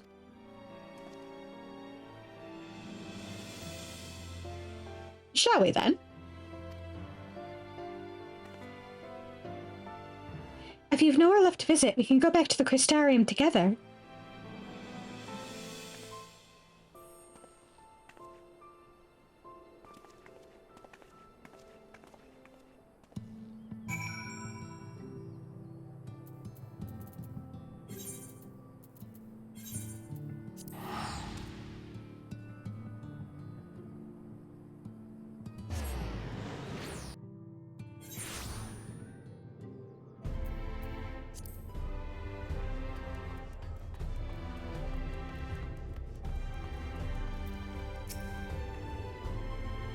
Oh, it's you. You're probably wondering why I'm not with the others. It's just, I always knew that everyone would leave one day, and I had always hoped and prayed that we'd find a way to send them home. Now that the time's come, I just feel lost. Lost and lonely. Let me hug this kid, please, game. I don't want our last moments together to be sad. I want to hold myself together just long enough to say the things that I need to say. I'm not sure I can even do that.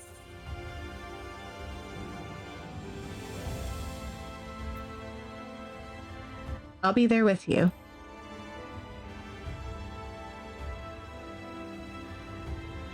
Right. Thank you, Svarin. I think we all feel braver with you around. Go on ahead and join the others. I'll be along after I've taken a few deep breaths.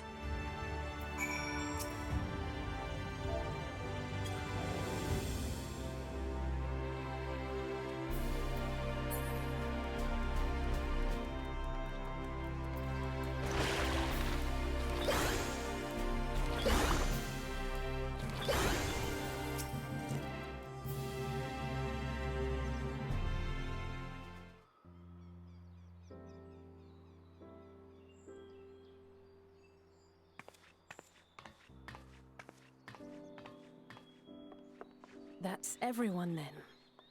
We've all said what we needed to. Even as we speak, Backlug undertaketh their final inspection of our spirit vessels. When thine own preparations for the journey are complete, thou art to present thyself in the ocular.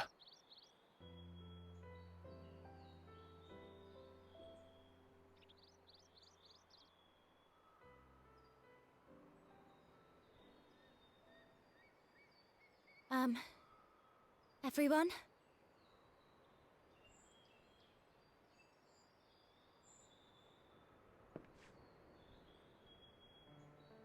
I want to thank you all, on behalf of the First.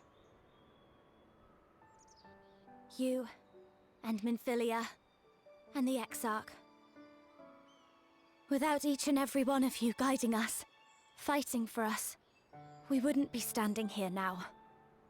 There wouldn't even be a here. And no words can express our gratitude.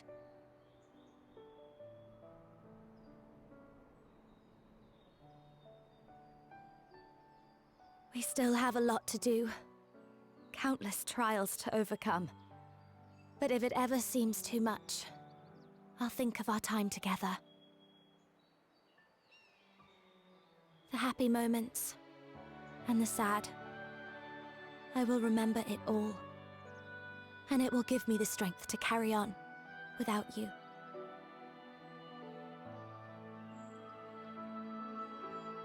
Because you made me who I am. Minfilia. Reen.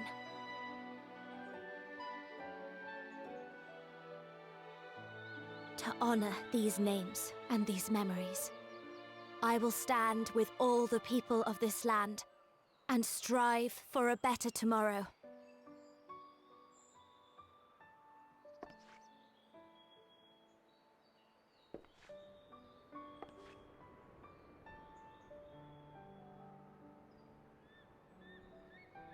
Tancred, I believe the honor of responding should rightfully be thine.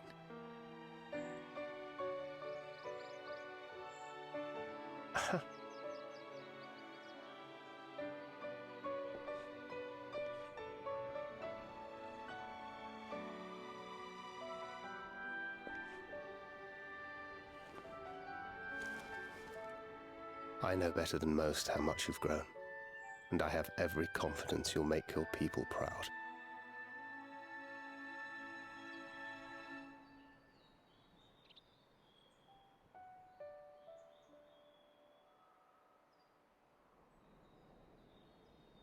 Gods know I'm proud of you. I always will be. You deserve all the happiness in the world, and more.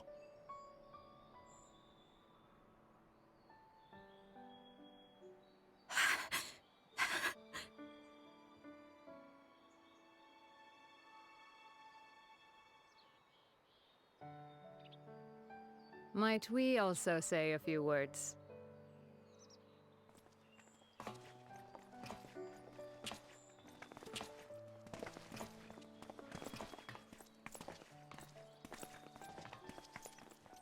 Why, this is just about all of you. To see you off seemed the least we could do.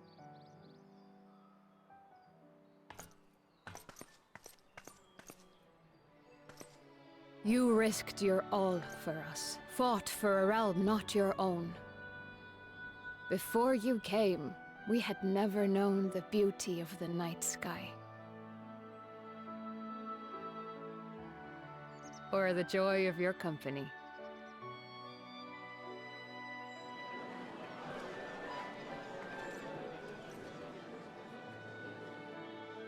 Though it saddens us deeply to bid you farewell, it has ever been our way to send off friends with a smile.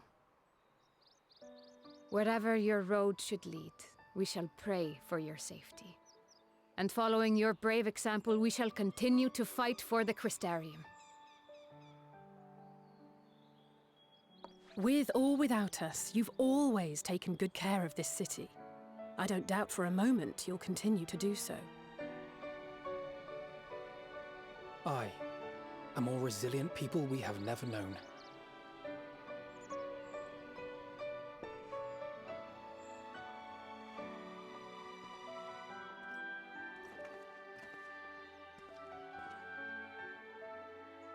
As resilient and enduring as the tower that watches over you. To the last, we did not question the Exarch about his past. It is only now, when he can no longer tell us, that we believe we know the answer. We have heard what became of him, and what is about to be attempted.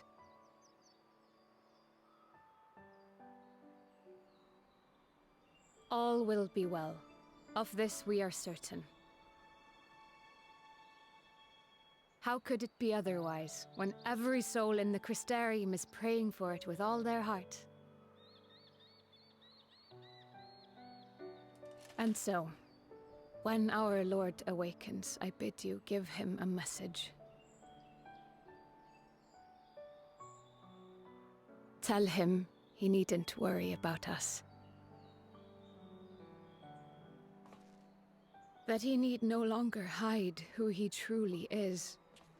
That he should live his own life to the fullest.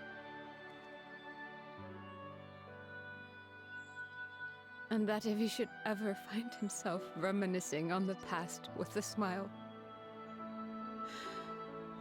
we shall be smiling with him.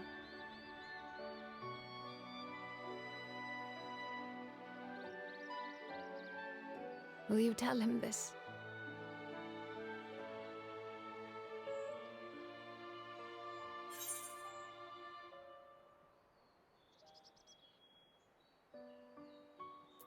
Word for word.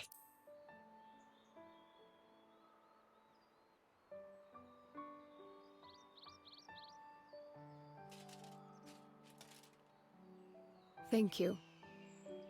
Please look after him for us.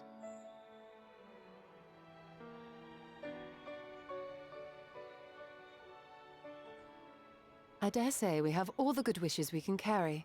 Let us be on our way.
Well, I suppose it's time. Are you ready, Svarin? Alright, let's not keep the others waiting.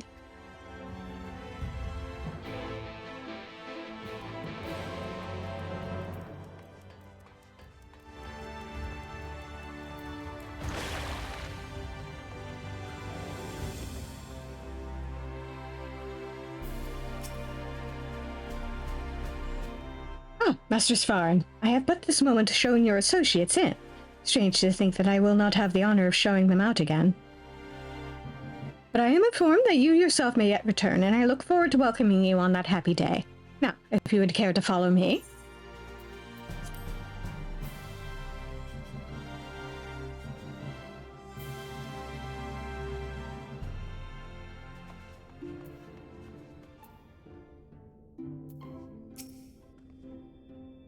Angelo stands ready to work his magic on our souls. I did not expect such a rousing farewell from the people. It was the very thing my spirits needed. Now all that remains is to return to the source. The 12 know we have made Kryl and Tatar worry long enough. In the spirit of solidarity, I bid you carry the vessels as if your life depended on it. How many times have we few assembled us in this storied chamber? Many and more, I think. Were the Exarch standing before us, the scene would be complete. Nay, it would be complete were he standing before us with Emmett Selk smirking in the wings. Yeah, fair.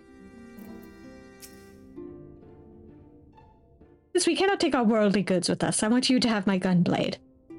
Use it or sell it, it's all the same to me. So long as it serves you in some way, I will be satisfied. Thank you, Thancred. I'll treasure it. Ah, there you are. I take it you are ready for the journey? The spirit vessels are primed and our company complete. At a word from you, we shall begin. Upon beginning the soul-imbuing ritual, several cutscenes will play in sequence. It is recommended that you set aside sufficient time to view these scenes in their entirety. Oh boy! Very good. I shall distribute the vessels at once.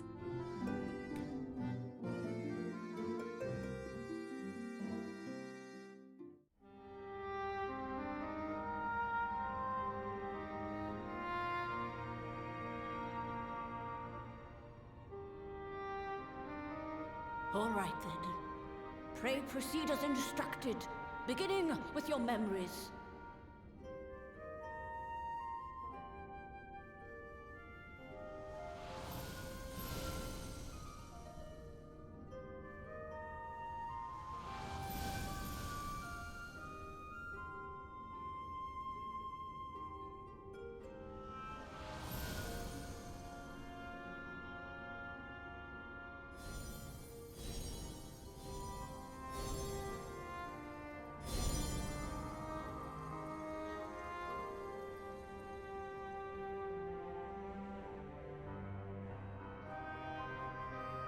first step is complete, and all appeareth to be in order.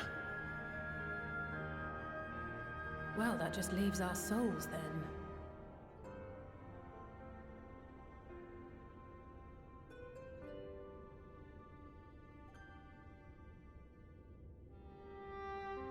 We're in your hands, Angelo.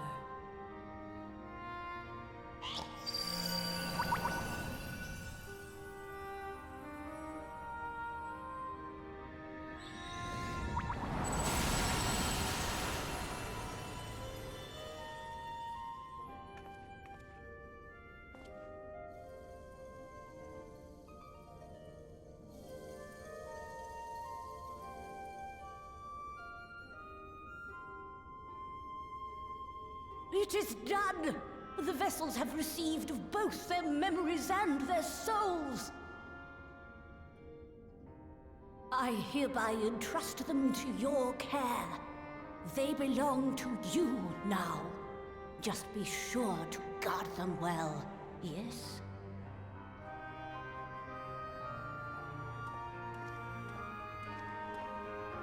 This will work, won't it?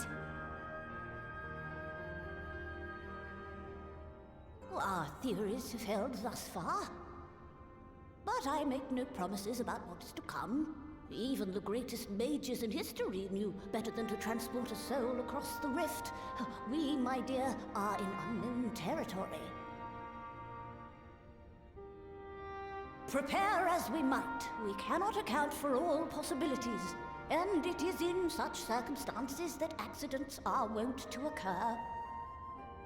Yet miracles do happen, so let us pray and will our friends home. I won't stop praying until I know they're safe. All safely stowed away? I do hope so. All that remains then is to step into the mirror. Go now, and safe travels.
did it? Are we?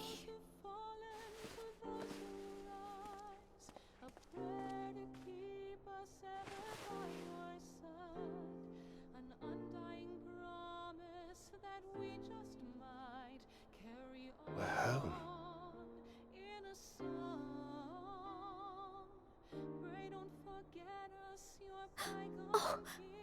Oh, you're back. You're back. You're all back.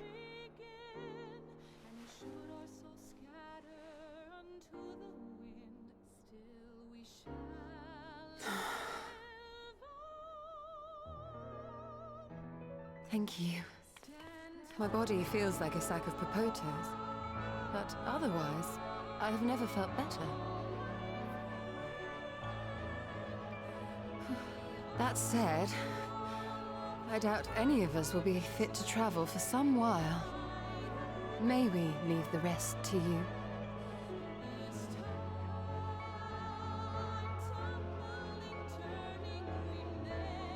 The vessel beareth our comrade's blood. With it in thy possession, the way will surely open before thee.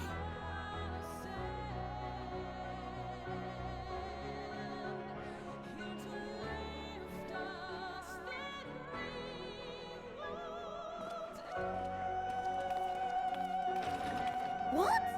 But you've only just got here.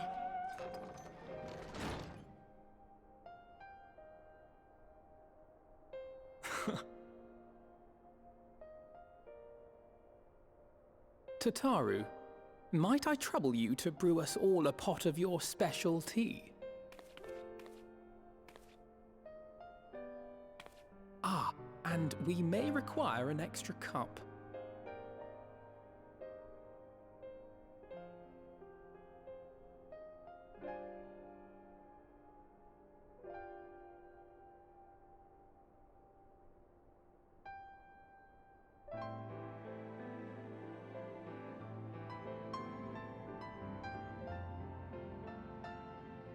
Yours is a long road, my friend, and it stretches onto places beyond imagining.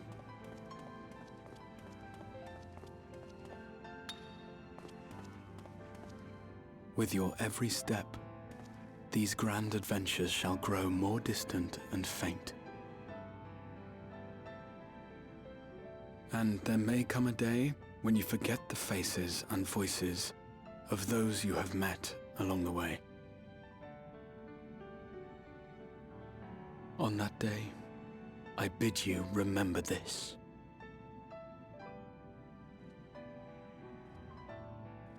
That no matter how far your journey may take you, you stand where you stand by virtue of the road you walked to get there.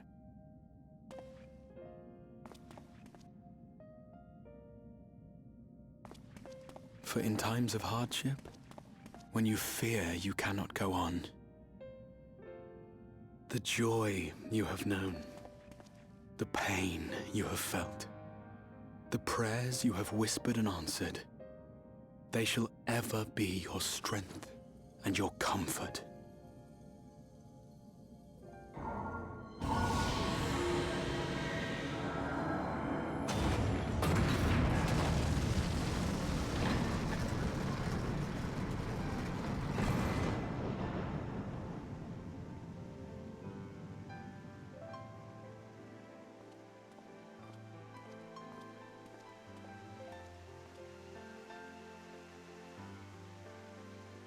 This I hope, I believe, here at memory's end.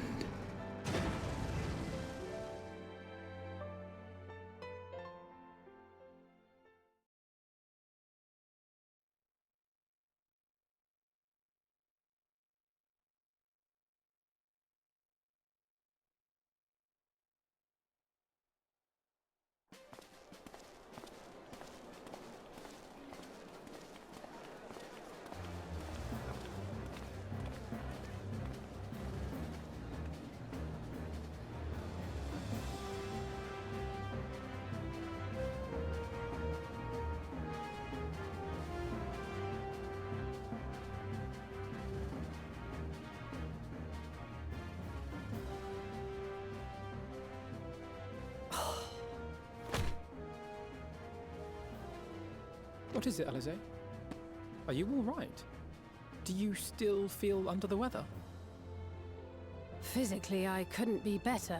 Thanks to Kryle's ministrations, I'm already looking forward to our next fight.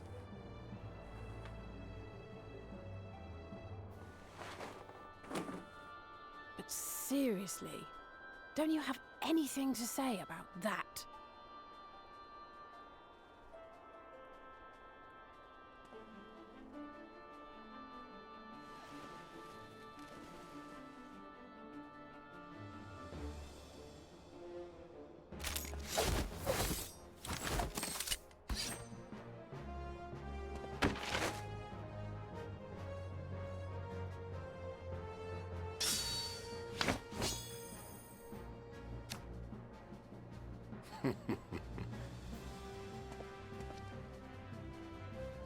No less impressive than our garments. You've outdone yourself, Tataru. To give credit where it's due, I had help from a certain fiery pixie who visited me in my dreams. They gave me all the information I needed to get the details just right. For your weapons, though, I needed a lot more help. Thankfully, our favorite heads of state were happy to place their finest craftsmen at my exclusive disposal. Oh, and speaking of the Alliance leaders, they all expressed their unreserved elation at your safe return, and promise to come and see you in person as soon as they can. They really needn't have gone to such trouble. But we'll be keeping these gifts all the same. Do pass on our gratitude.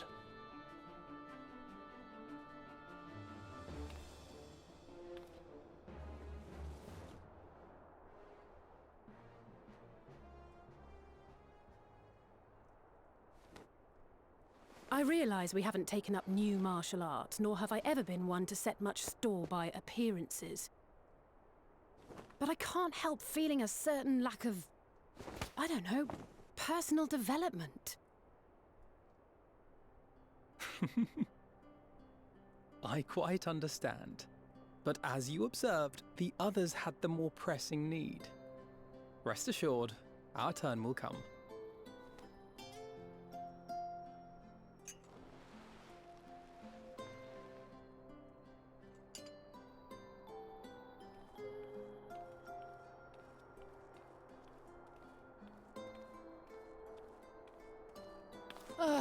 If I expend any more ether, I swear I will blink out of existence. I need a bite to eat.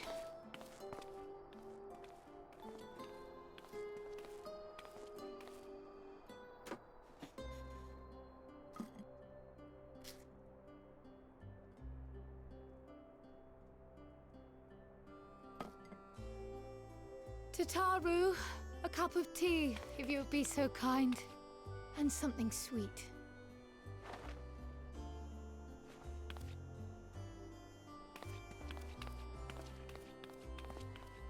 By Mistress Kryle's exhausted state, may I assume that the ward hath been restored? Indeed. We succeeded in weaving it anew, albeit at a slightly diminished potency than when I had Becklug's assistance. It is no cause for concern, though. The tower is not easily reached, never mind breached. And even should some few succeed, their presence won't escape my notice. Excellent. Said duty thus discharged, thou art free to go wheresoever thy fancy taketh thee. Upon which note, hast thou perchance come to a decision? The offer remaineth open. Well, if you're certain that's what you... I mean, if you think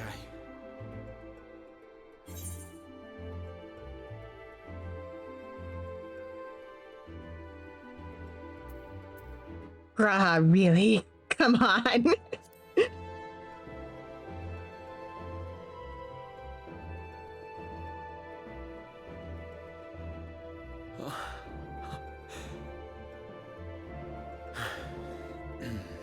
Right. I accept. Henceforth, I shall count myself a scion of the seventh dawn. Grahatir, at your service. When I was a boy, many long years ago, I yearned to stand tall as the heroes of Eld.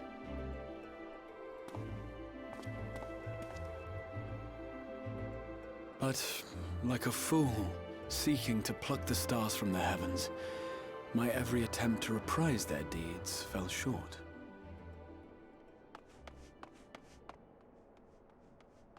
Help! Somebody help!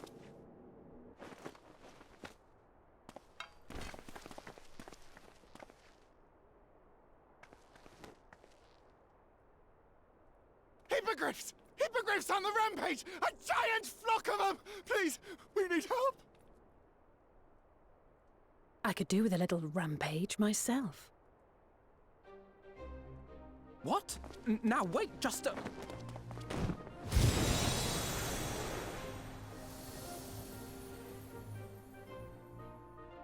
Here we go again.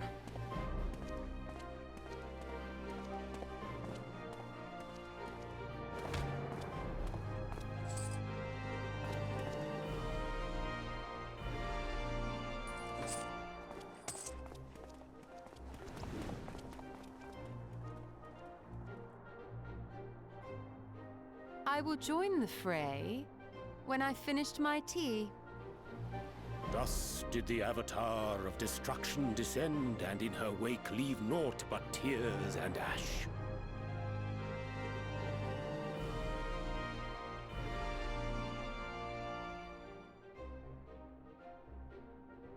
And then, one day, an all but forgotten dream from my youth stood before me, in the flesh.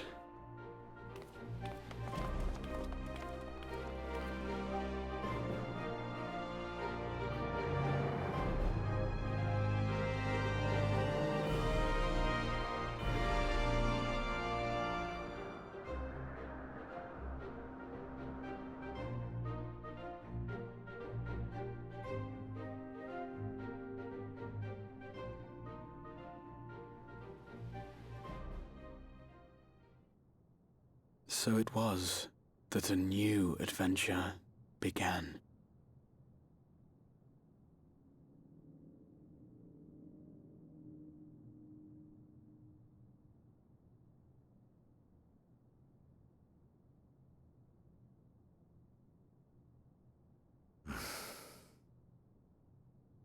The memory of a dying world's end. Night after night. And I thought it but a tired old dream.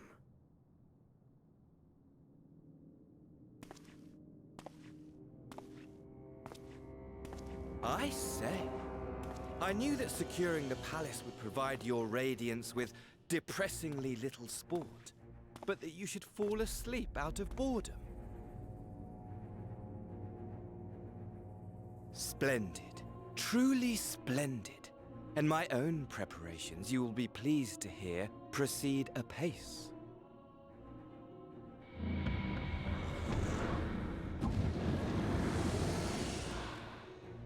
Oh, yes. They proceed very well indeed. Frighteningly so. And we owe it not least of all to this singularly useful body I chanced to find. With the Populares now all but destroyed, it will be the simplest of tasks to discredit their groundless assertions that I met with a grisly end.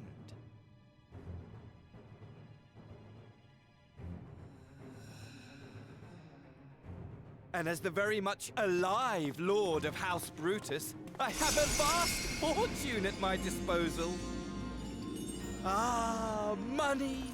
Money! Money! The great motivator! There is simply no better way to move men and expedite plans than with its alluring glint. Would you not agree?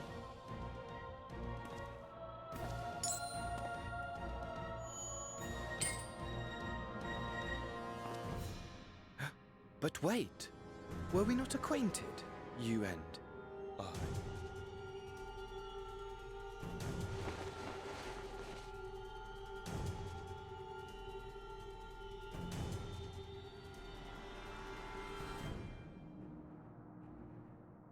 Should our familiarity cause you distress, I beg your forgiveness.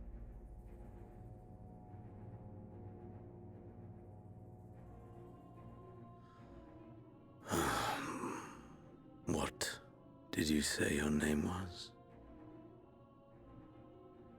Oh, a dagger through my heart, that my deepest desire should forever remain unfulfilled, to live unrecognized, to die forgotten. Oh.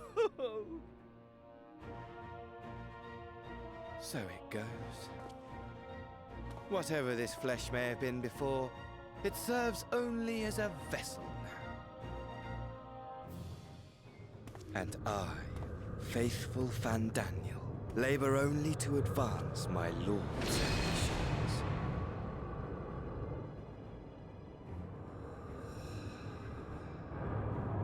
Speaking of which, with the palace in our hands, we may now proceed with the next phase of the plan. But how very odd. Despite all our havoc-wreaking, old Elidibus did not deign to appear. Dare I hope that the last of the unsundered is gone?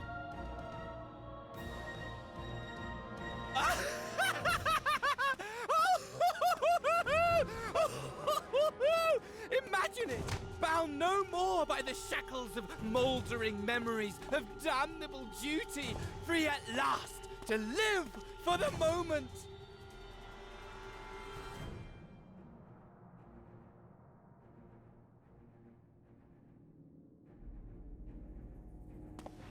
Your radiance, but give the word, and I shall go forth and prepare for you your hunting ground.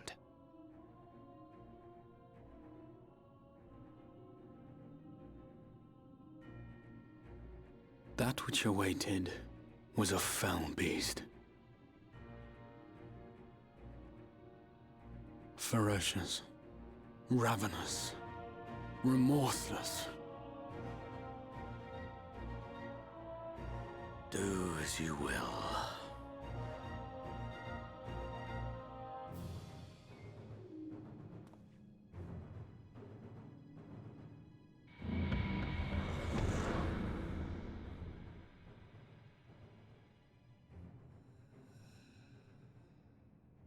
It has been too long, my friend, and insufferably dull in your absence. When you return to me, you will share everything. Every blow will be a story unto itself.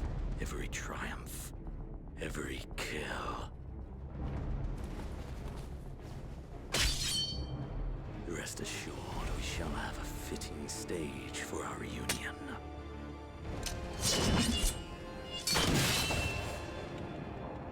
Oh yes, to reprise that transcendent moment, I will set this world ablaze.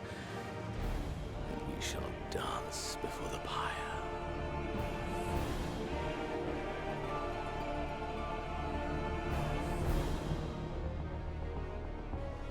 The beast shall kindle the flames of the apocalypse.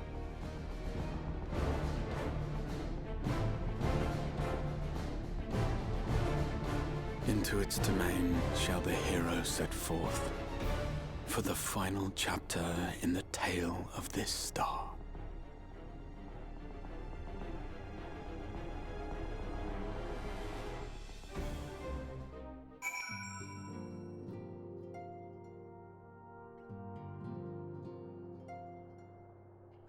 Man, I almost forgot how extra fan Daniel is.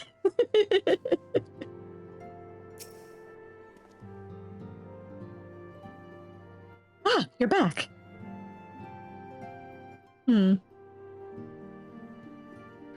Tell me, Svarn, do you think I was excessively familiar earlier in my tone and mannerism? I thought it better to be familiar than formal if we are to be comrades. Now I worry that it may have detracted from the gratitude and respect I harbor for everyone. Perhaps we might consider it a nod to my regrettably less than humble beginnings? Yes, that will do. Being free to live as one pleases is not without its challenges.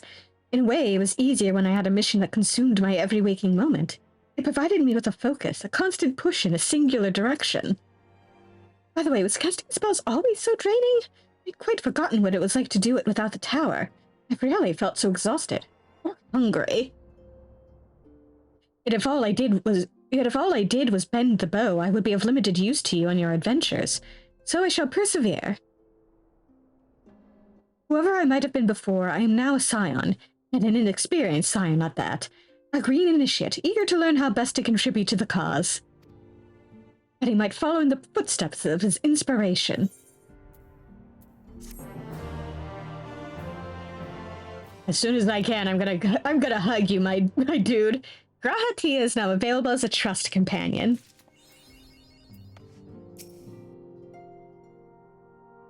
My god, you are tiny.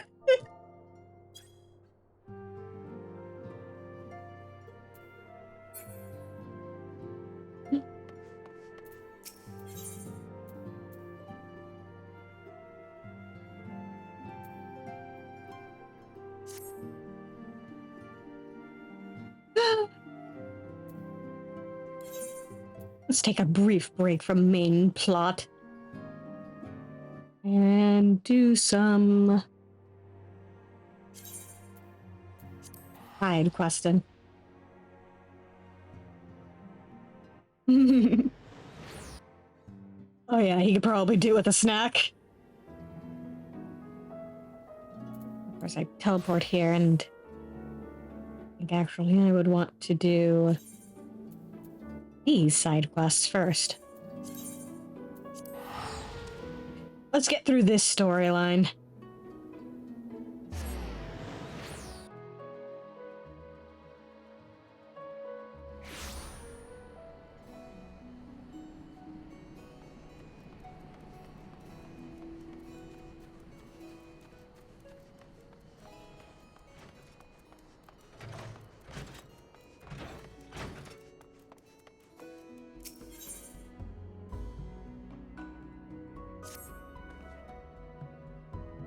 Wonderful timing, Svarin. Remember that mystery plant I sent to Charlene for analysis? I received the results not long ago. It was muskmoloi, an herb that possesses potent aether-fortifying properties. Owing to its effect, its cultivation was outlawed some years ago. Which is most certainly why the fugitives came to Eorzea. Unable to obtain the herb in Charlene, they decided to procure it from the Arboretum. They likely intend to use it in conjunction with the soul crystal to further enhance themselves. Though their motives are still a mystery, the fact remains that they have already caused harm and will continue to do so until they are brought to justice. Now, as they failed to obtain muskmoloi here, they will need to look elsewhere, and I'm pleased to say that my informer has helped me to identify an apothecary who deals in the herb, and whom I suspect our quarry will seek out. This individual is a resident of Lost Hope in the central Fenland, and that is where we shall next take ourselves. Mark my words, they won't escape this time. I'll suffer them to misuse the sage's noble art no longer, and much less with that soul crystal. Damn, if we are to catch the fugitives, we'd best hurry. That said, we should take a moment to regroup and prepare at Blackbrush Station before heading on to Lost Hope.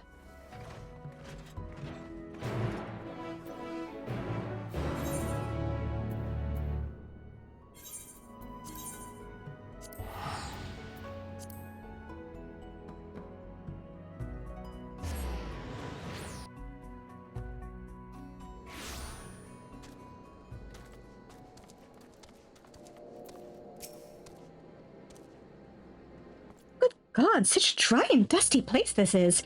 But I wouldn't give her a bath right now. How long have you been here? I mean, 'tis well you are here. Ahem. I have already replenished my supplies, so if you are ready, we may begin looking for the apothecary at once. A hearing woman whose facial tattoo should mark her out. The fugitives are like to be searching for her too. We must find her before they... The woman yonder fits the description, but something appears to be amiss. Let us investigate.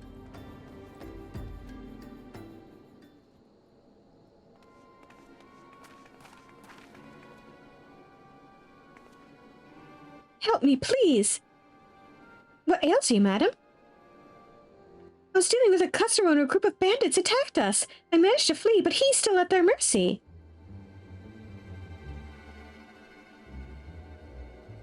Worry not, we'll help you. Pray lead the way. Thank you. It could only be them.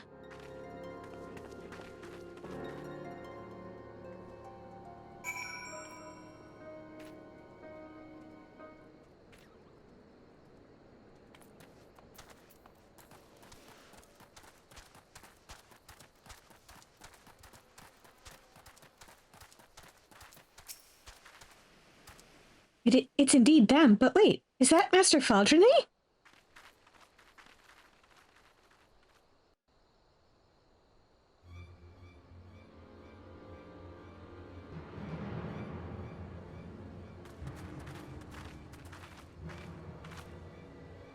It's over, villains. Lay down your arms, or else. Or else what?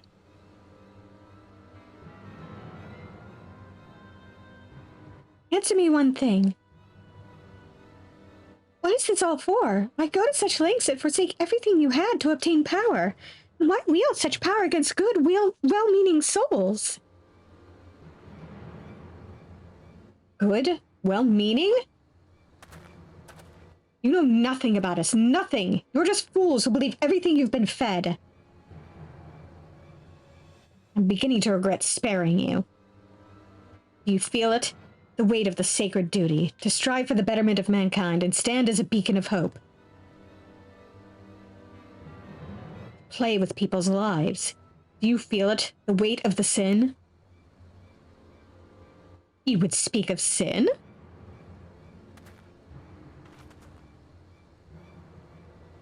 To do not when a life might be saved, that is the greatest sin. Every day, unfortunate souls die without reason, at fate's whim. It is the sage's duty to fight this injustice by whatever means he may. If you understand this, then it is not too late for you. You may yet make something of your lives. Shut your mouth!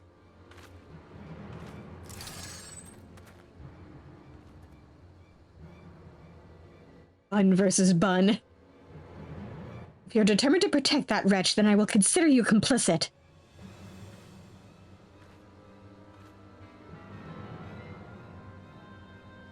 Wait, I know you.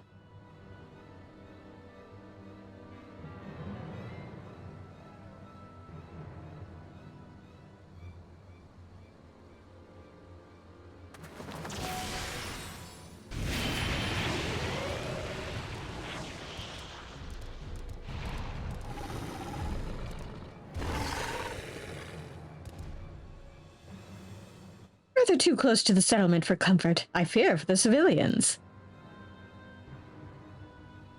They wouldn't stand a chance against such a fiend, as they would well know. You bastard!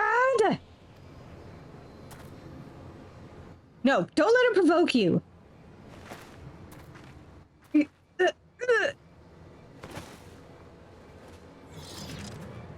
Stay with me. Listen to my voice. We must lure the beast elsewhere and tend to it. Sparn, would you mind assisting me?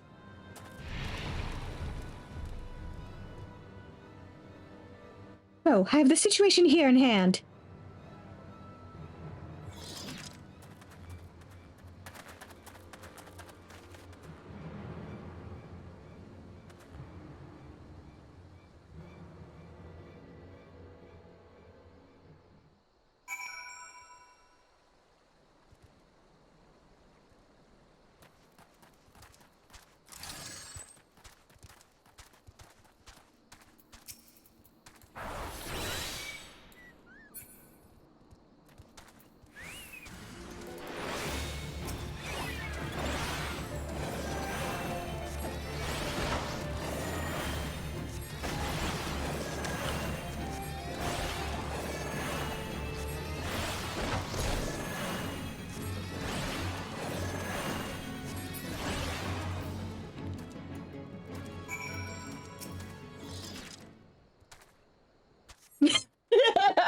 Yeah, I did.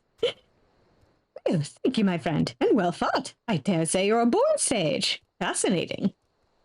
Come, we should return to the others. The villains may not remain stricken for long.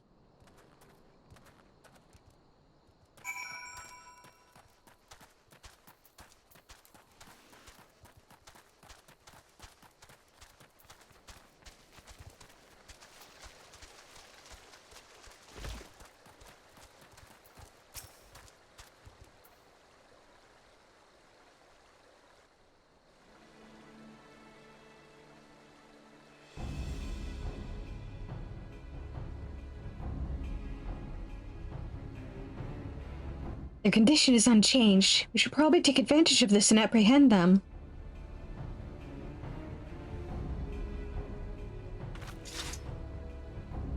But this symptom...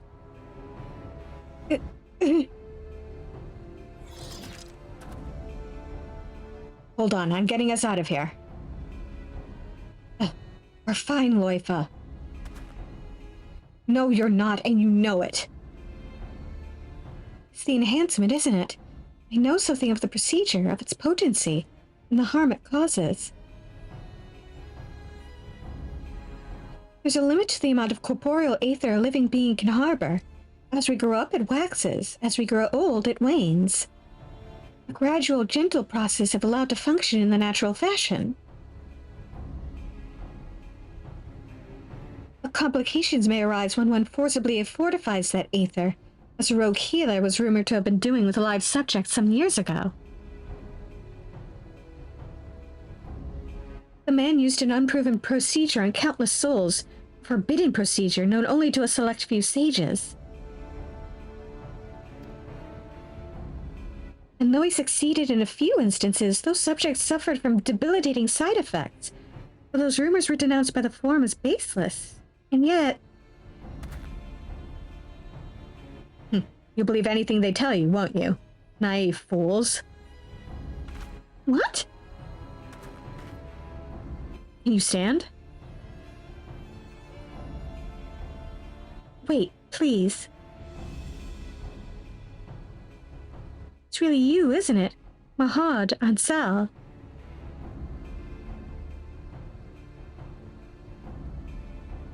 Yes, it is. My children. Oh, how you've grown.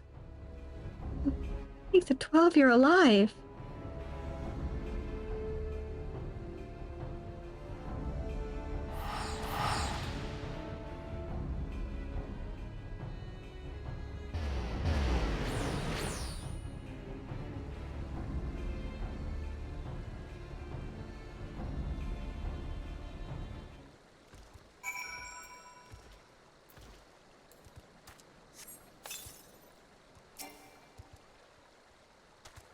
I had the perfect chance to apprehend the fugitives, to complete my mission.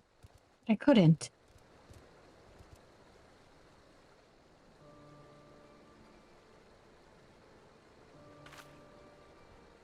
It seems you know them, the ones called Mahad and Ansel. Of course, they're my adopted children. They were orphaned at a young age, and I took them in and raised them as my own. Though none of us were related by blood, we became as close a family as any. Ours was a quiet, comfortable life. But then one day Mahad fell sick. She had a raging fever and grew weaker with every passing moment. Aether spurn, the illness is called.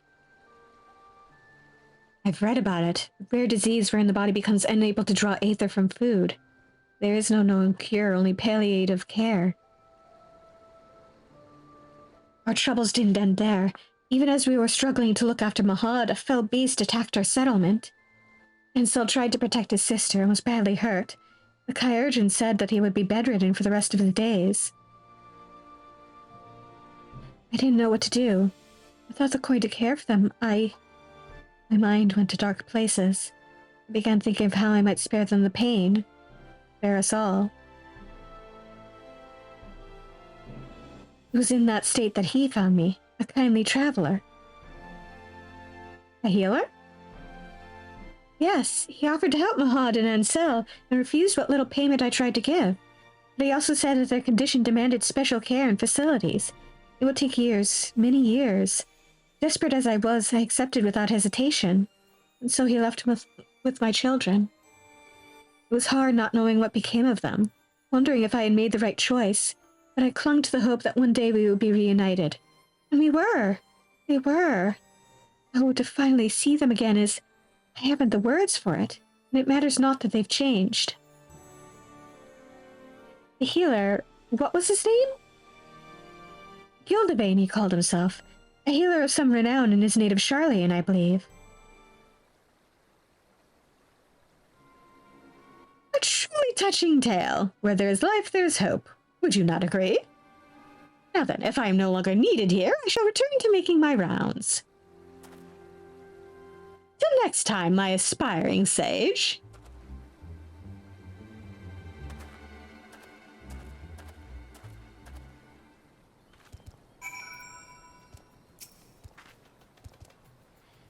I believe the danger is past, but for good measure, I will ask the Immortal Flames to keep an eye on the area. We're in your debt. Now, if you do not mind telling me, was this your first time meeting Master Faldrene? Oh no, he's a regular of mine, introduced by an acquaintance. And when he comes, he always takes a moment to treat those who are unwell. You have so many kindly healers, Charlian must be a wonderful place indeed. Yeah, he really fucking does!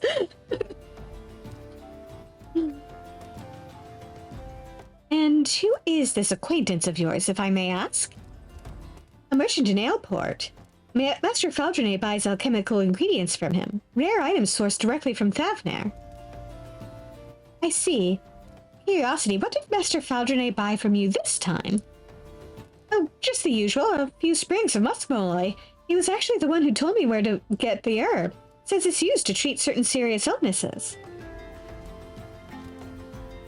Well, if you'll excuse me, I must be returning to my stall. I don't know when, but I know my children will return, and I must work hard if I'm to give us better lives.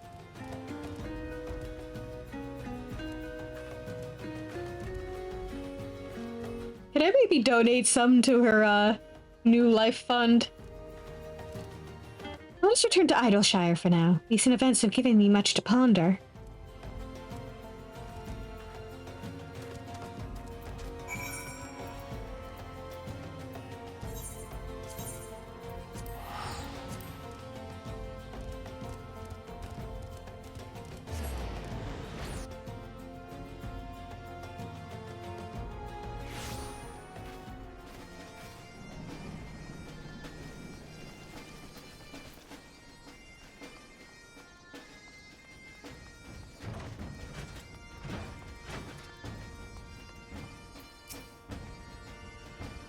Svarn, shame though I am to admit this, I'm no longer certain of the truth.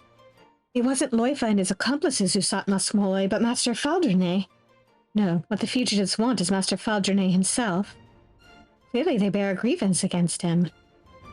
If those despicable rumors were true, and one of ours was actually... But the Forum was adamant in their denial, and they surely wouldn't... My mind is running amok. Forgive me, but I need a moment to rein in my thoughts.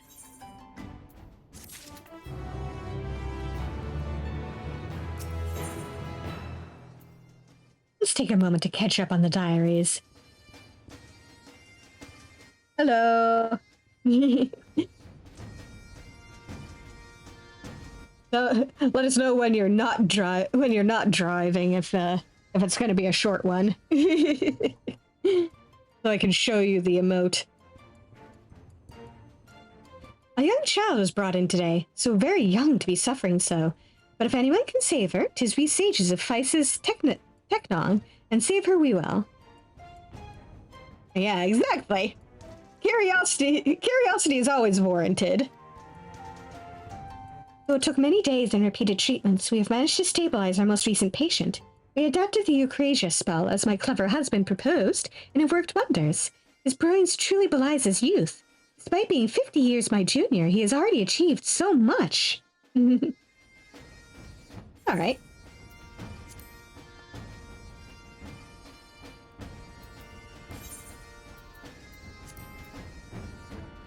There we go. The eat chicken emote.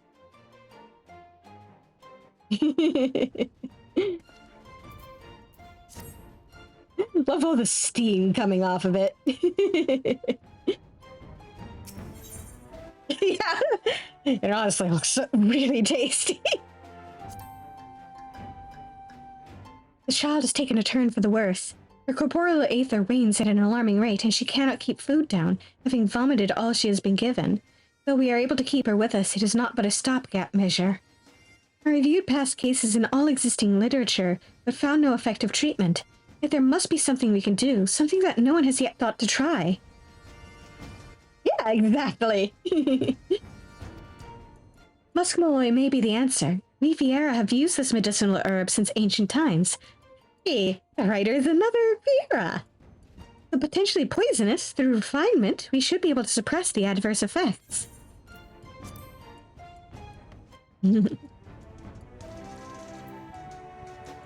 Everybody's safely home, and also I have a minion of the Crystal Exarch now. Ain't he adorable?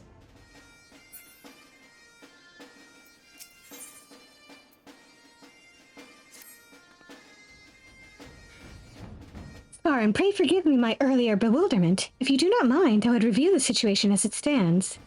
We've been laboring under the assumption that Loifa and his companions had come to Eorzea to further enhance themselves in their pursuit of forbidden power. To that end did they seek to procure Muskmalloy, which they would use in conjunction with the stolen soul crystal. But it wasn't the Muskmalloy that they wanted. No, what they wanted was the man who wanted it, Master Faldrene.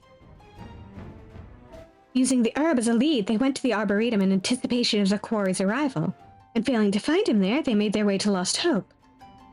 Such is my theory, at any rate. What do you make of all this?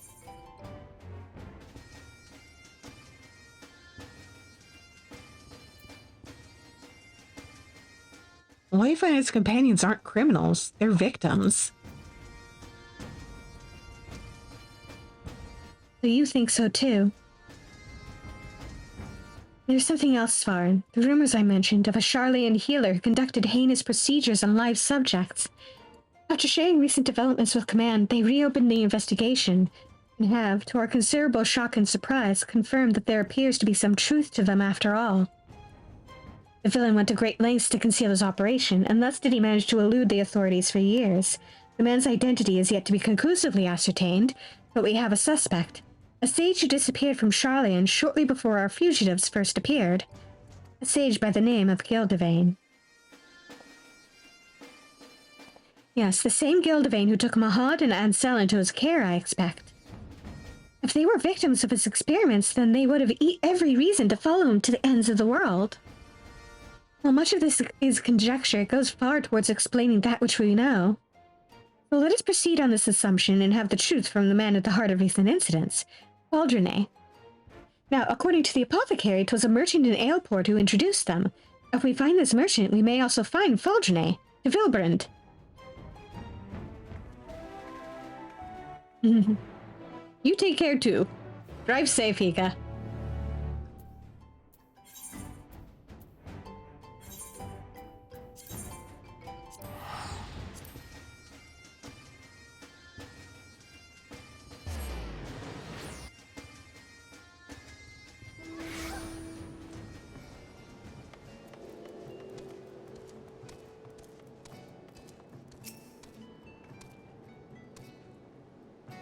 So this is Aleport, one of Vilbrand's foremost trading hubs. Oh, how I should like to take in the sights, but that must wait. We have work to do.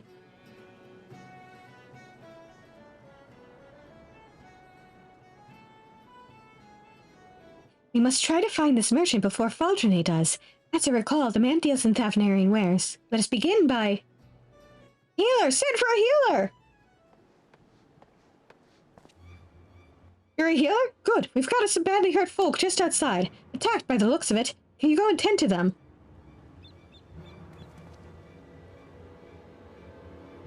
Might be as well whoever did this is still near, so watch yourselves. I'm going to raise the alarm.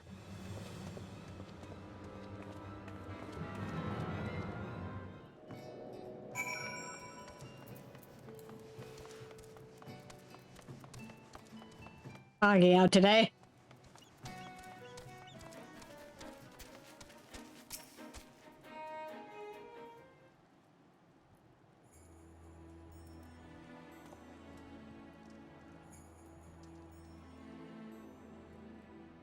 What in the world happened?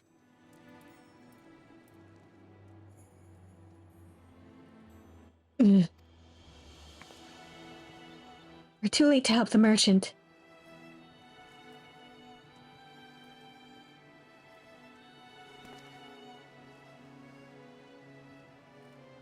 Aloyfa, you could still save him. Yet our earlier speculation was simply that, speculation. We do not know for certain that what he and his companions seek to accomplish. What we do know, however, is that they took a life in Charland. They are murderers. No, it is not my place to pass judgment, but they took her from me, my mother.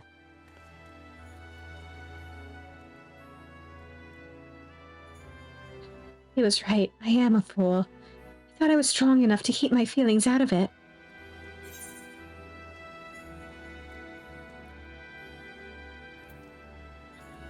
Loifa protected me. I owe him.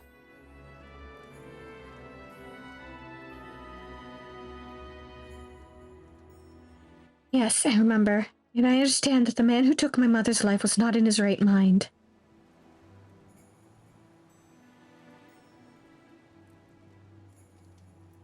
Forgive me my indecision, Svarn. Please, render Loifa your aid.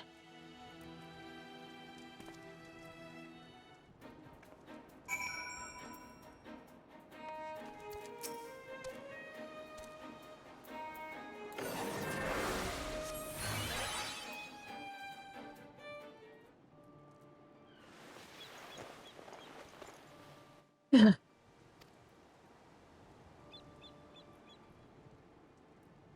You all right? Mahud and Ansel, where are they? They were not here when we arrived, only the merchant. It was too late for him, but Svarn was able to save you.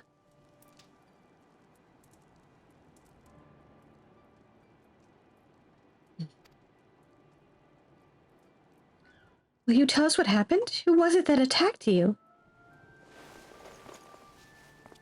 Gildevane, who else? That bastard is still out there because of you, and now... So it is as we had suspected. Aldrine is Gildevane.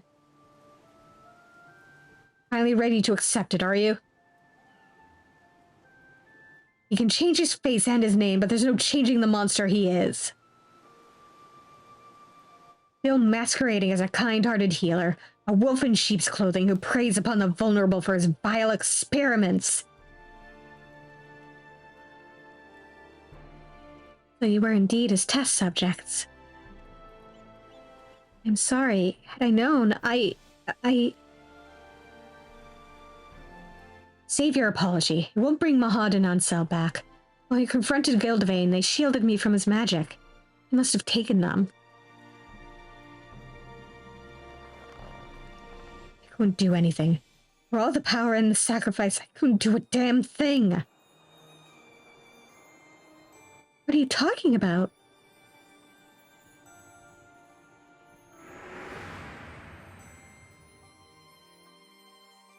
I was born with a disease of the lungs. As I grew, so too did it worsen, until I had but a few moons left to live. It was then that Gildevane appeared before us, for me and my master. With the wisdom of Charley, and he could cure me, he said. Having believed for so long that I never had a chance, I wasn't sure how to feel. My master was overjoyed. Seeing that joy, the first time I wanted to live. For him. For me.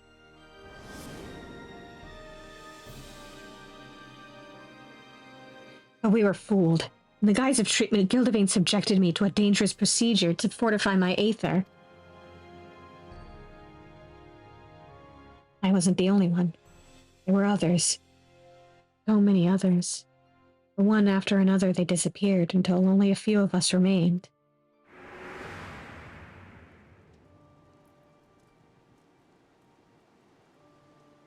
We who survived had been more than cured. We'd been given unnatural powers. I was twice as strong as any man and could channel magics with ease. For all the good it did. No match for Gildevane and his tricks. Worse still, I couldn't protect Mahad and Ansel. This life is my reward for all the suffering and sacrifice. I'd have been better off dead.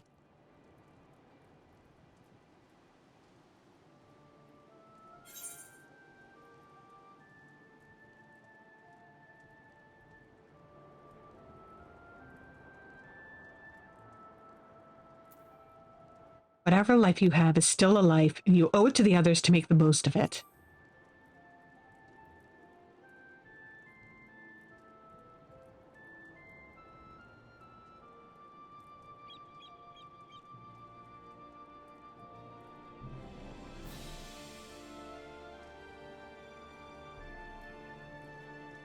Yes, exactly.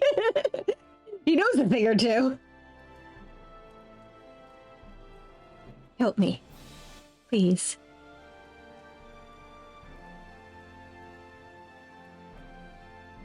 I want to save them, but I can't do it alone. I need help. So please.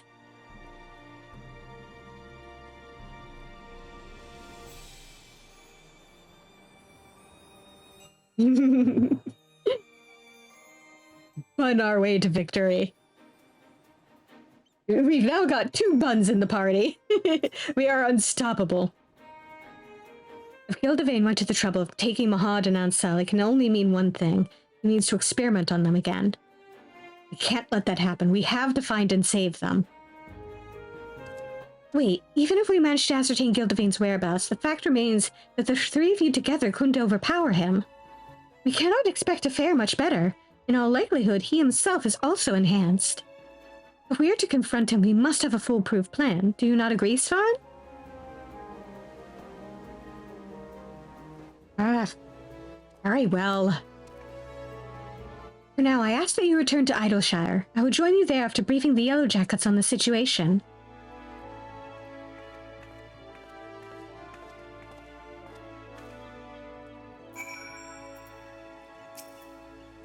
No, I don't want to select my bird. I want to select the map. Alright, bird, I'm teleporting you with me.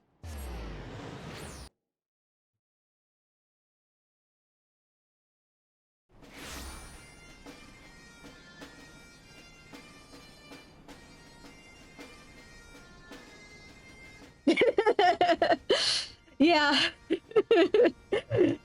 Plans really survive meeting us. For good or for ill.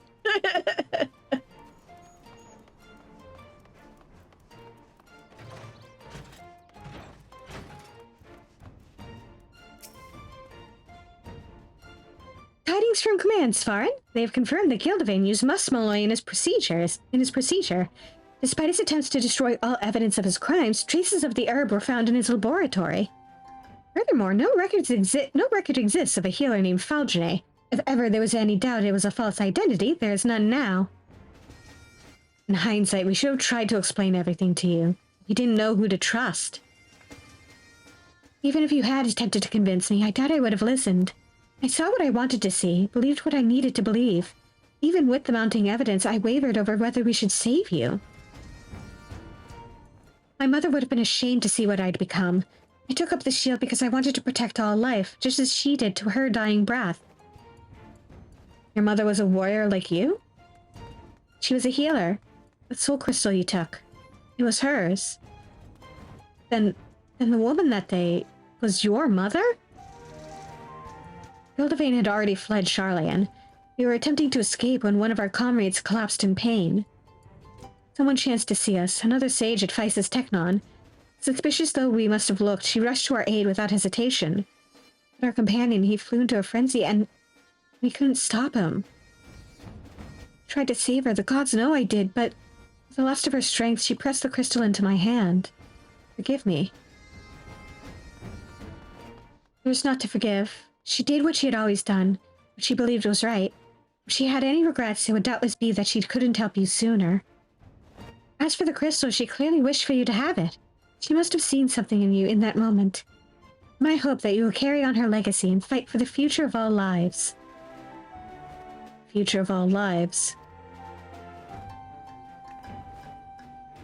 I shall dedicate my efforts to locating Gildevane. Until I do, please continue practicing your skills, the better to be prepared for when we face him.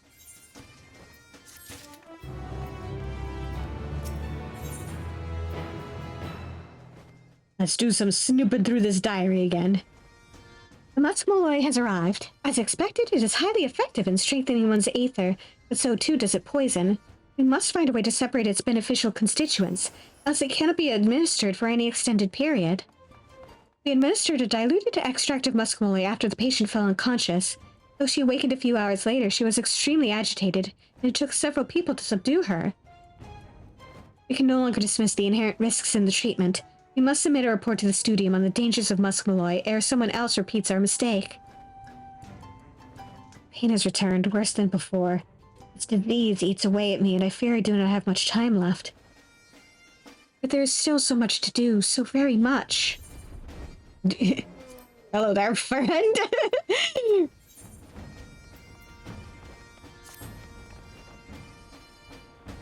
Oh, Svarin, you will be pleased to hear that, in response to my latest report, my superiors have decided to spare no resources on the hunt for Gildevane. A remarkable change of policy, given how they once considered the rumors to warrant only a cursory investigation before being dismissed. But in any event, with their assistance, 'tis only a matter of time before we find our man. While we await developments, I ask that you continue honing your skills, the better to contend with Gildevane when the time comes. I can't stand to be idle. I will join you, if you're not averse. No, not at all. We would welcome it, in fact. Svarin can go no further with my limited knowledge. He would benefit from your guidance, and I dare say you stand to gain from the experience as well. As to how you might train, may I suggest lending a helping hand to the locals? The Durrani and hinterlands are home to many treasure hunters. Theirs is a dangerous line of work, and they often find themselves in trouble. If you speak with their representative, Midnight Dew, she should be able to direct you to her fellows who may require assistance. You're familiar with this Midnight Dew, yes? Lead the way.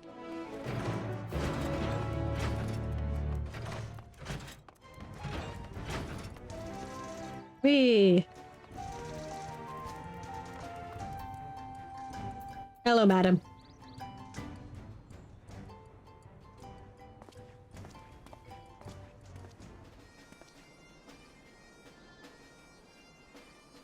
He's with you, I take it. Something I can help you with? Yes. Let's bond with the fellow bun. Oh, you want to help us? Okay, well, it's true enough. Wanting to make quick coin, there's some as bite off more than they can chew. As a matter of fact, a few hunters have yet to return, and I had mind to go and look for them. Reckon you could take care of it in my stead? Much obliged. Some especially nasty fiends have been out and about of late, and I'm hoping our friends haven't run afoul of them. Friends, I say, but we're more like family, and family looks after family. Aye, that they do. Watch yourselves out there, eh? And thanks again.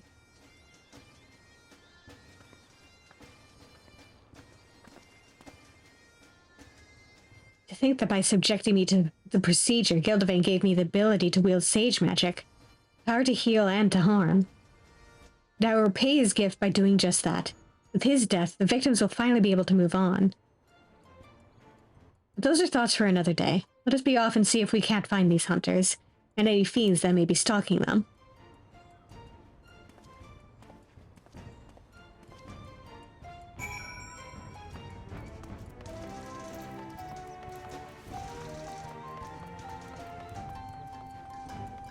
Out we go.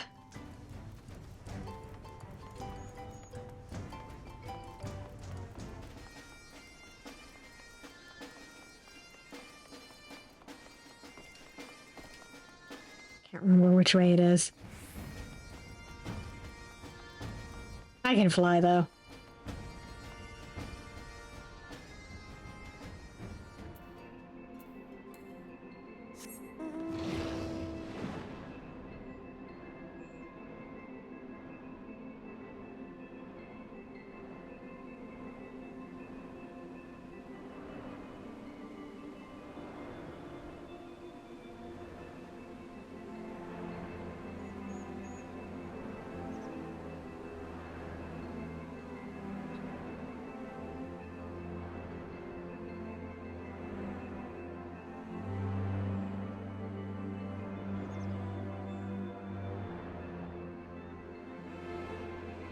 Ah, there we go.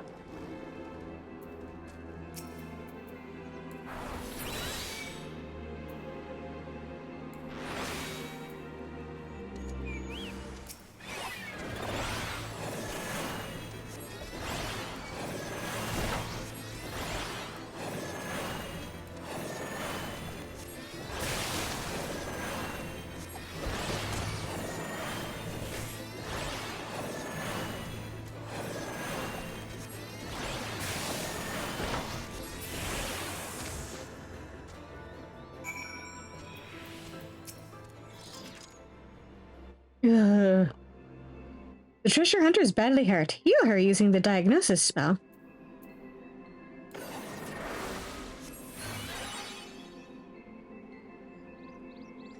Thank you. I thought I'd be able to handle the fiends. Oh, how wrong I was. I owe you my life, and you can be sure I'll sing your praises to all who will listen. Fare you well.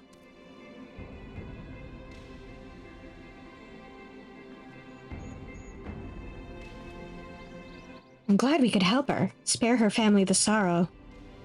Come, let us continue.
Terrible wound. This is no time for training. I'll take care of it.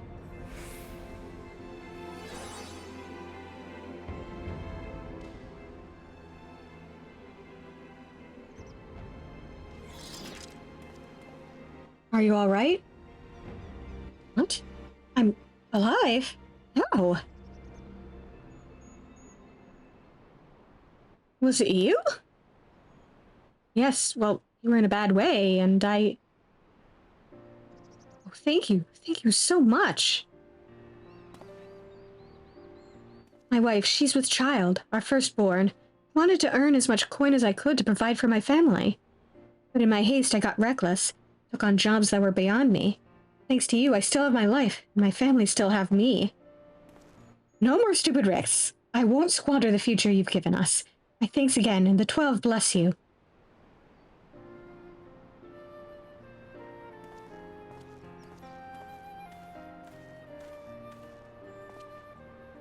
He's got a lot to live for, doesn't he? You know, I used to dream about the future I knew I'd never see. About overcoming my illness and protecting the forest as a wood warder, as is the duty of Vieira men. I wanted to repay my people for not giving up on me, my tribe and my master.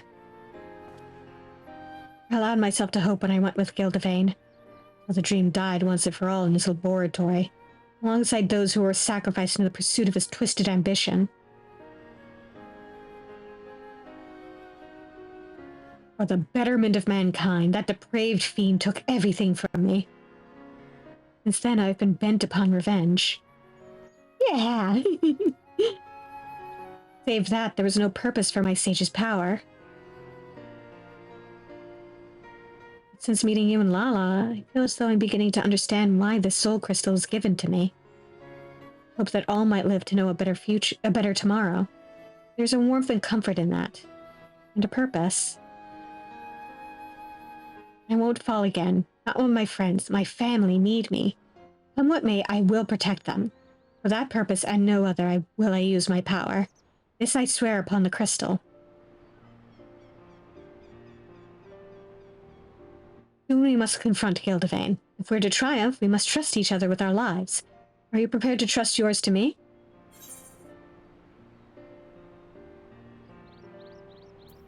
Yeah, and I'll protect you too. I mean, I'm the older one here, so I better be watching your back. I'm counting on you. I'm counting on you, so see to it you keep up. Well, I believe that's enough training for one day. Let's head back to Idleshire. Hopefully Lala's allies have made progress.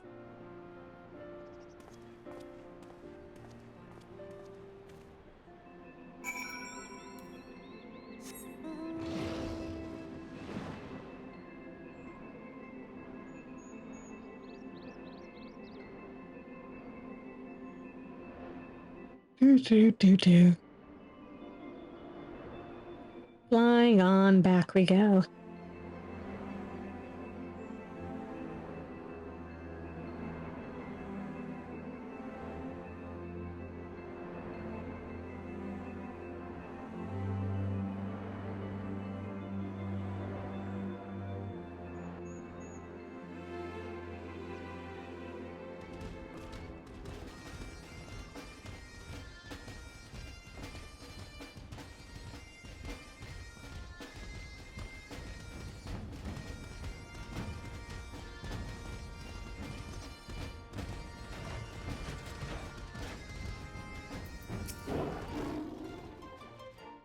Ah, you're both back. Good. Exactly. I have news to share regarding the hunt for Gildivane.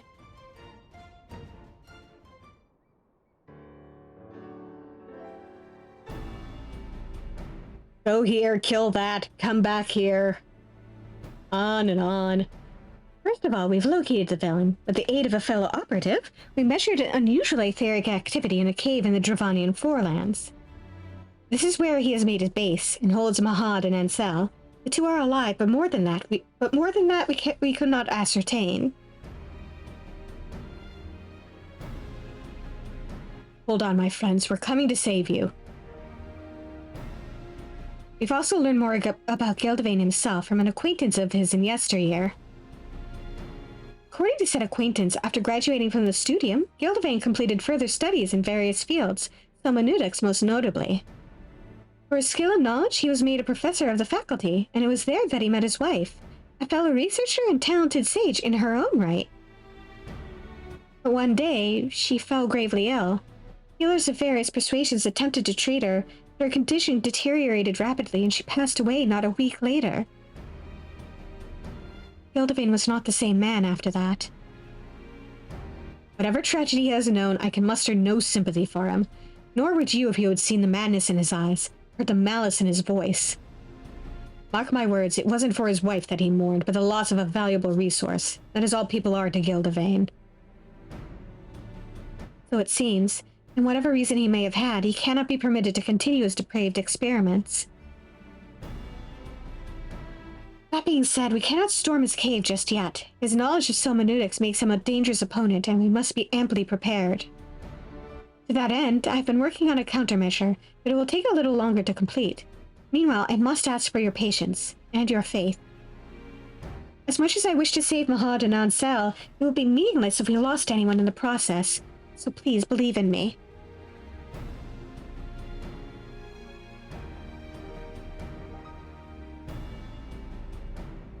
Alright, I'll wait. And when all is ready, we'll go and rescue Mahad and Ansel.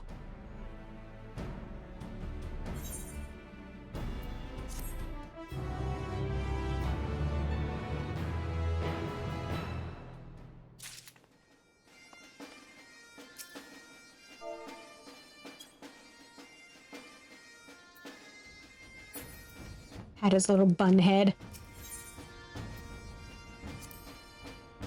To my shame, I collapsed while treating the child. I do not recall ever seeing my husband so distressed. Touched though I am, I'd rather that he didn't fuss over me. He knows my prognosis. As sages, it is our duty to fight for the future of all lives. Soon I will no longer be able to fight this fight, but it is my hope that someone will carry on in my stead. To that end, I, Hatia, will pour myself into this soul crystal. My love, in case this is my last chance, I want you to know that I'm glad I met you. You made me the happiest woman, and even should I be reborn. The rest of the page has been torn away.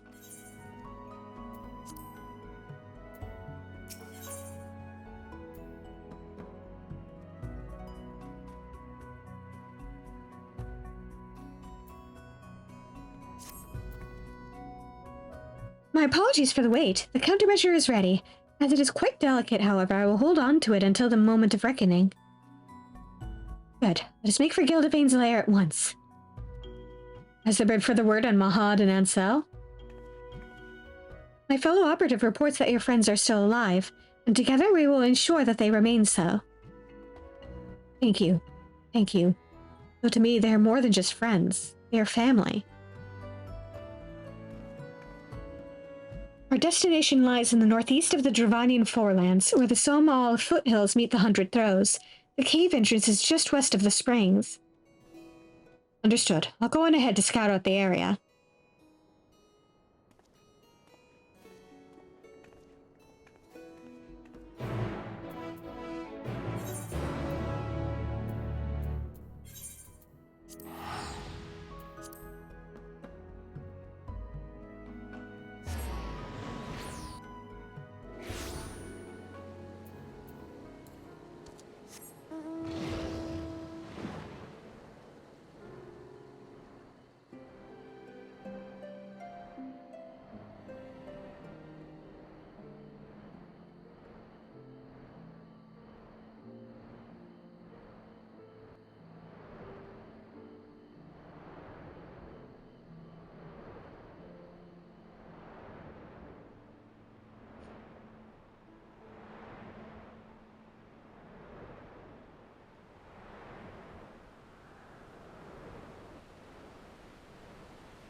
This is it, Svarn. Gildevain's lair. Remember, our chief concern is Mahad and Ansel's safety. As for the countermeasure, it is a set of garments imbued with a special enchantment to shield you from Gildevain's influence. Should the worst come to the worst, it will keep you safe, and our hopes alive. As I mentioned, they are rather delicate, but I guarantee that they will last you this one battle. When you are ready to sally forth, I will have you change into them.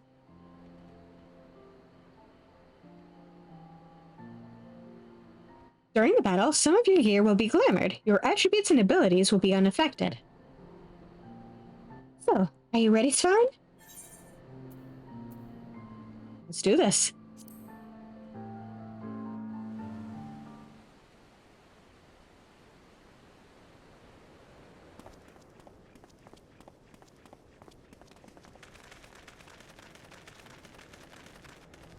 Look at how fancy I am.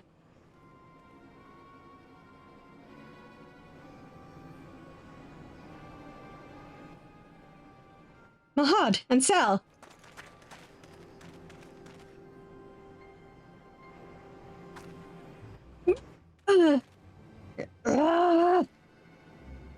What have you done to them, you bastard? My, such anger when you should instead feel joy for your friends. They have the opportunity to contribute to mankind's future. For the frailty of our flesh, so much knowledge and skill and experience are forever lost, an unconscionable and unacceptable waste. Yeah. Castlevania-looking motherfucker. A lasting solution to the problem will not come without additional sacrifice. It's unavoidable. But you, my friend, you are an invaluable living specimen, and I give thanks for the opportunity to study you further. You monster! How many lives have been lost and torn apart at your twisted whims? You play the part of the indignant moralist well. Pity. As a fellow Charlian, I held out hope that you, at least, would come to appreciate my vision. Alas, you are as short-sighted as the rest. But no matter, you can yet serve a purpose, as a benchmark for my progress. Oh yes, all the elements are present for a test of strength. Mahad, Ansel, kill these self-righteous fools.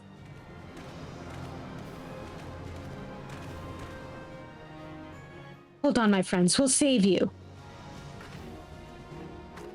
It should be possible to break Gildevain's control. We just need to find an opening.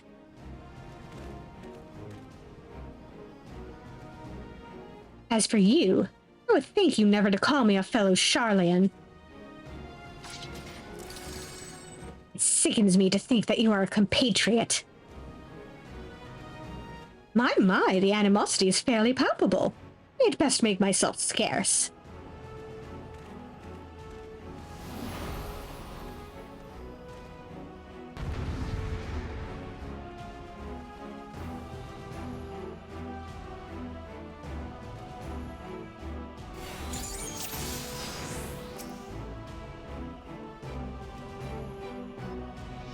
Let's begin with you, Ansel.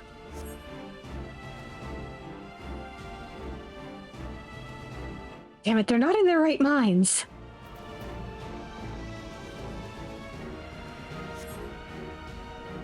And we have no choice but to subdue them.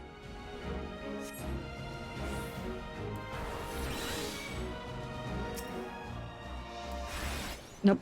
Not what I meant to do, but okay. That works.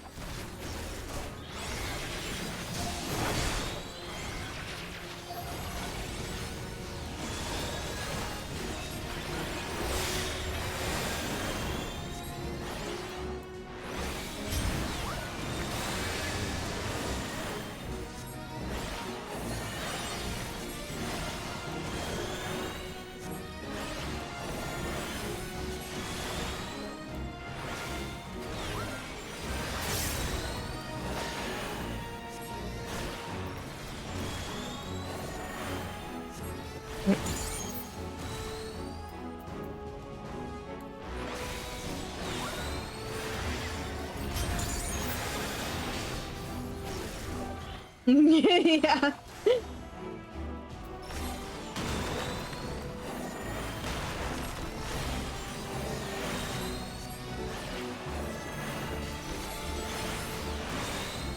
Something tells me he did mind, though.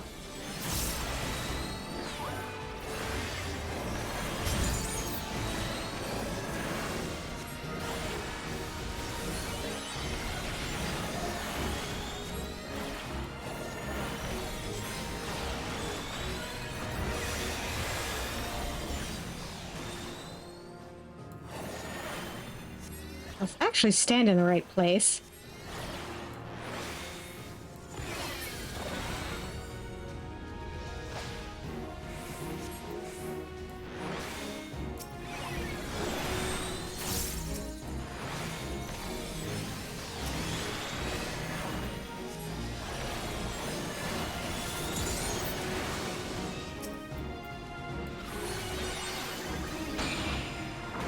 Okay, fine.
Mahad, Ansel!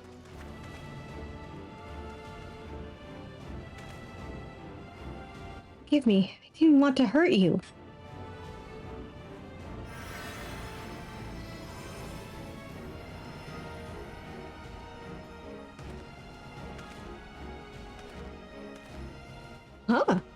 seem you possess a heightened affinity for the sage's art. I should be blessed with such fine specimens for my research. We must see what else you could do. Yes, we must.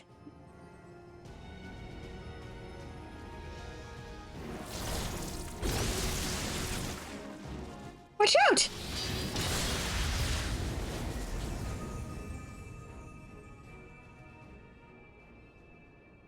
What?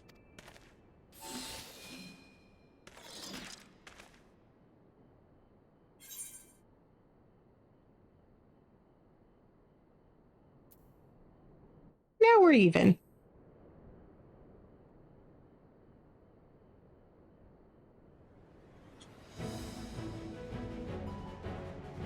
I won't fall. Not again. For all the suffering and sacrifice, still here, still alive. And so long as I live, I refuse to let anyone else die on me. What say you, Mahad? Ansel? As if you needed to ask. Where you go, we follow. You know this. I believe in you too, Loifa, in you and Svarin both.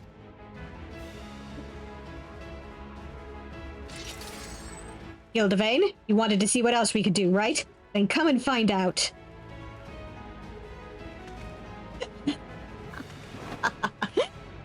This absolutely marvelous. Do not hold back, my dear subjects, for neither shall I. For the betterment of mankind, let us transcend the limits of our flesh together. Beg your pardon, sir.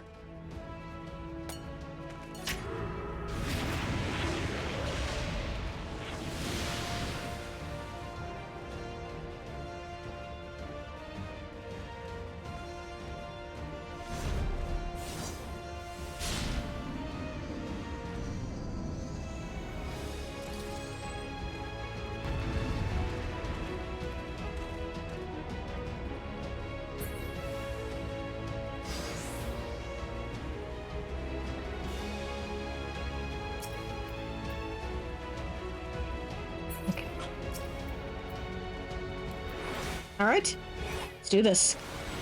Man's frail flesh is his greatest flaw. If we are to evolve, we must break free of its confines.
Indeed.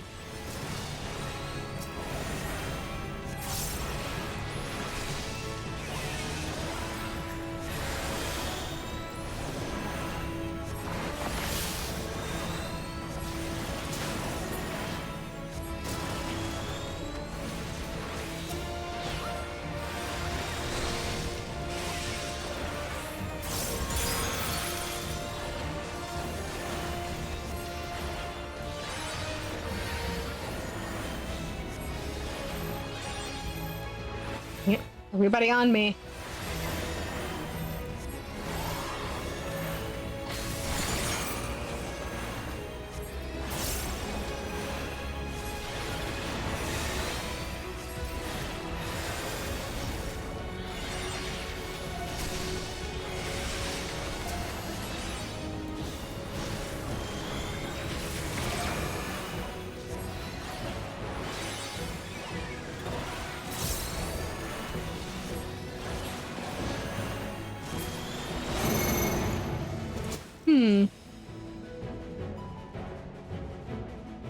Yeah, he's taking control of their minds again.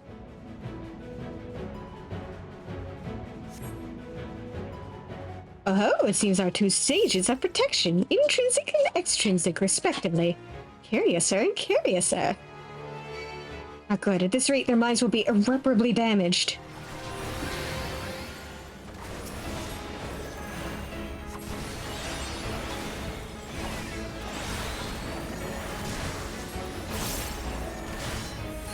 Let's see.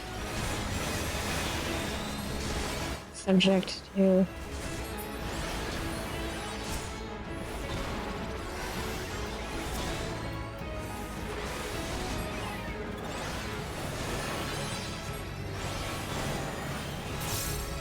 Life has the exact same idea I did.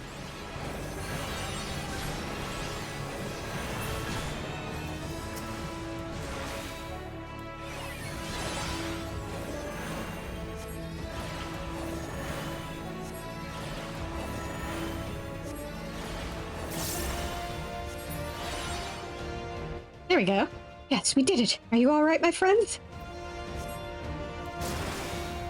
I think so. Thank you.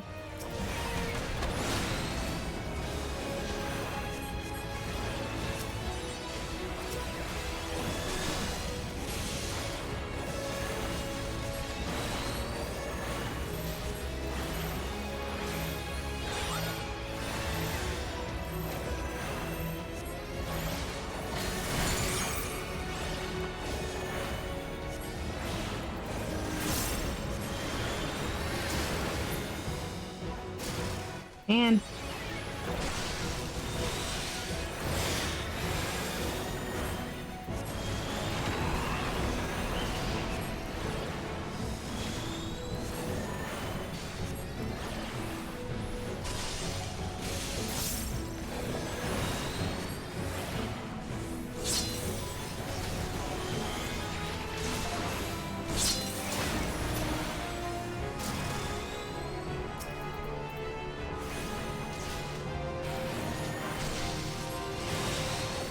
Haha, and stop playing.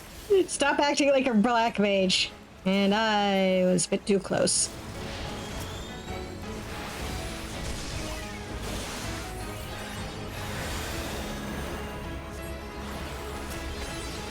What if you need a heal?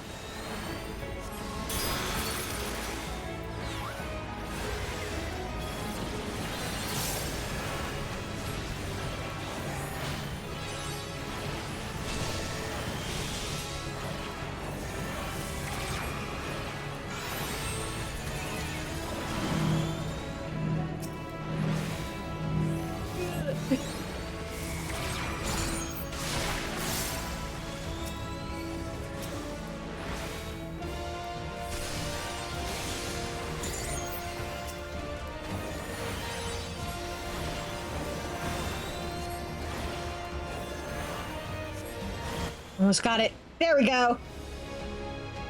Got you, bitch.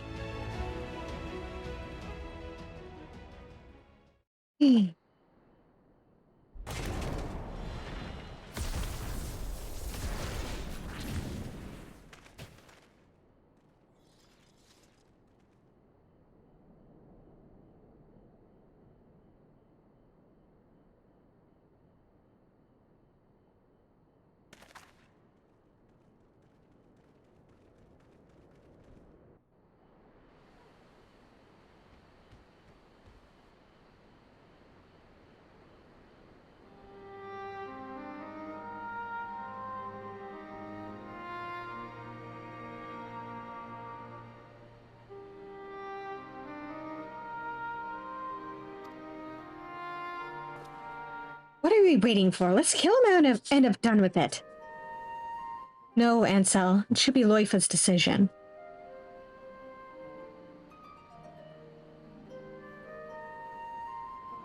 This power that I have, born of untold sacrifice.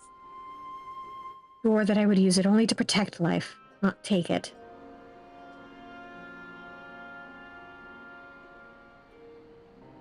Gildevane will face justice back in his homeland, where he committed his most heinous crimes.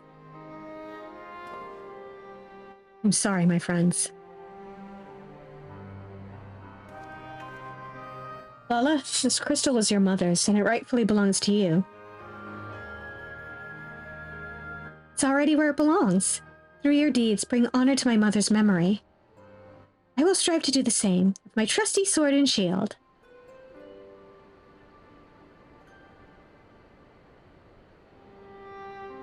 With your blessing, I hereby take Gildavane into custody. He will be transported back to Charlene, where he will be tried by the Forum. While I tend to the necessary arrangements, you should return to Idleshire and have a rest. I will join you anon.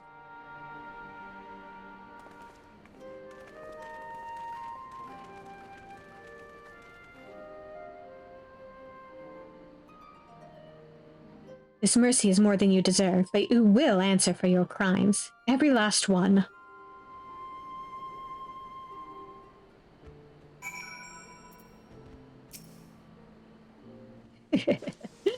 Marvelous. Absolutely marvelous. You not agree, Katia, dearest? When I set out from Charlayan, I wanted to reclaim my mother's soul crystal. Wanted it as a memento to remember her by. But I've come to realize that there is no better way to remember her than by the legacy of her deeds in life. She was the gentlest and noblest of women, one who never flinched in the face of danger when someone was in need of succor. And I will endeavor to do honor to that legacy by rising to the defense of those in need of protection. This includes Loifa and his friends. In case you worry for them, don't. You should return to Idleshire as well. Gods know you deserve a rest too.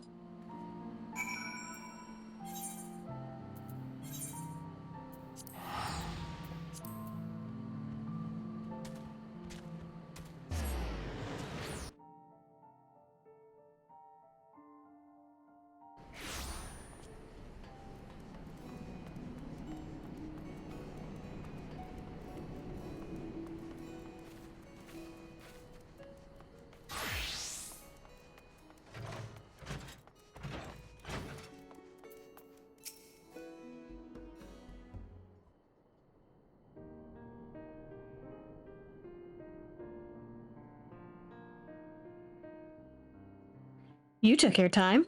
Let me guess, you were talking with your superiors and making arrangements to send us back to Charlayan as well.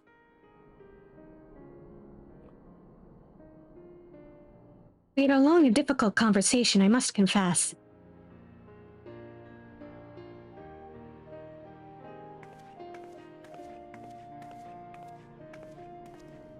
Though they were pleased that Gildavane would be returning to Charlayan, alive no less, they were deeply disappointed to hear that the fugitives escaped, and that despite my best efforts, I could not pick up their trail again. Though I don't exactly mistrust the Forum, I do have reason to believe that they knew more about Gildavane's activities than they let on. Perhaps they were hoping for a resolution that wouldn't see the sordid details of his experiments brought to light. But now that it's all going to be out in the open, and your innocence has been made plain, my superiors will no longer think to pursue you. You are free to begin anew, which is the very least you deserve after all you have suffered. Well now, you're surprisingly reasonable for a mole-headed Charlayan. Beg your pardon, a simple thank you would have sufficed.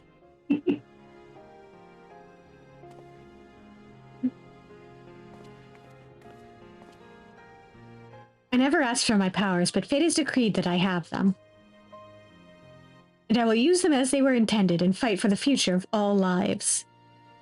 I'll also seek a cure for the procedure's side effects. And when I succeed, my friends will finally be able to return home, safe in the knowledge that they won't lose control again. We can't thank you enough for coming to our aid. Aye, if it weren't for you, we would have been dead or worse. We'd all but given up on ourselves and lived only for revenge. But you've given us a second chance, and we won't waste it.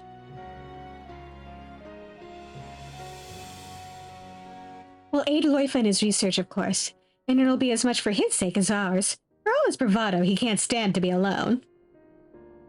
What? Aye, we thought that Vieira men prefer solitude, but not our Loifa. Deep down, he's a lonely little boy.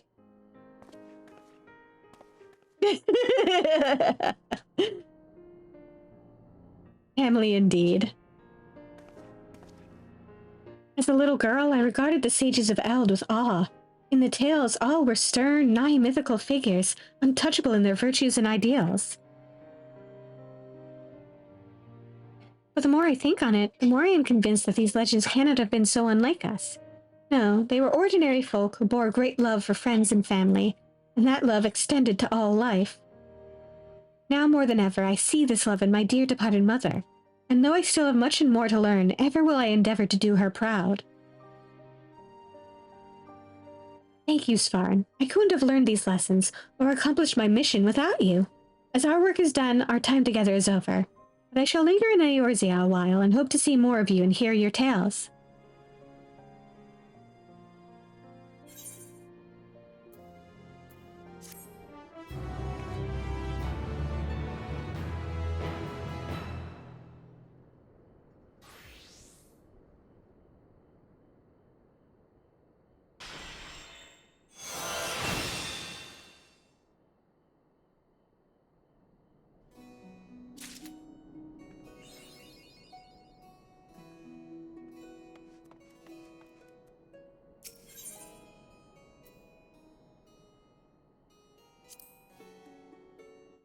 Gone, to dust and dirt. Future cut short for no reason but that her body failed her.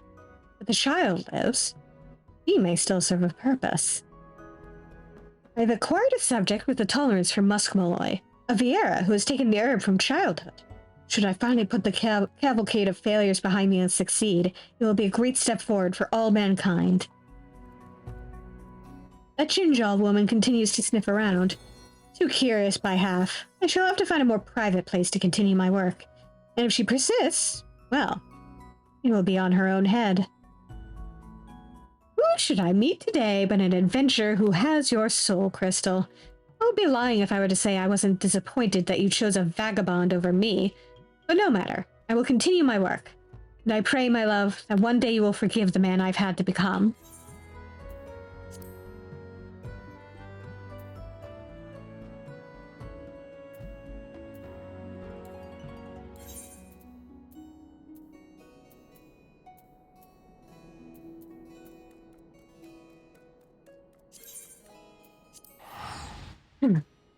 Probably won't be able to advance much in this other quest, but...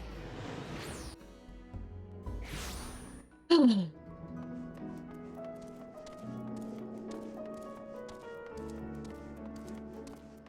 the sake of picking up where we left off. Oh, hi.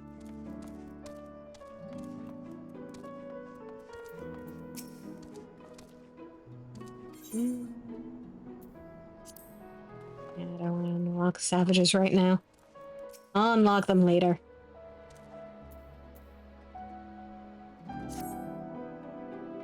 Good news! Or at least it has the potential to be good news. I received word from Master Urianger. Unfortunately, the message was rather thin on details. He only requested that you return to the Crystarium and meet him at the Wandering Stairs. Not the most likely of places for important meetings, but I suppose you might be able to squeeze in a pint or two while you're there.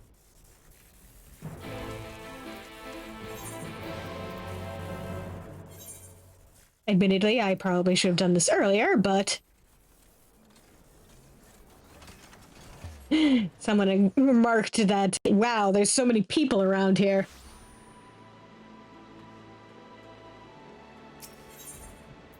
I gotta admit, I'm a little bit surprised to see so many there. It seems people are catching up with the free trial.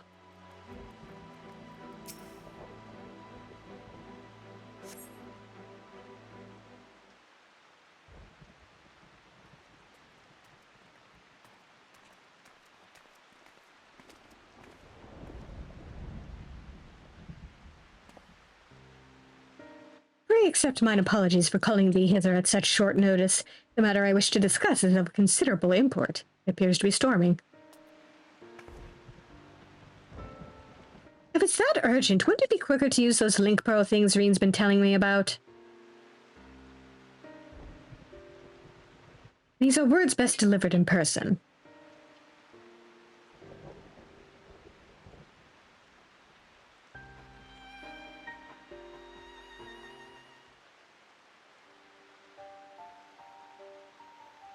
Did something happen to the empty?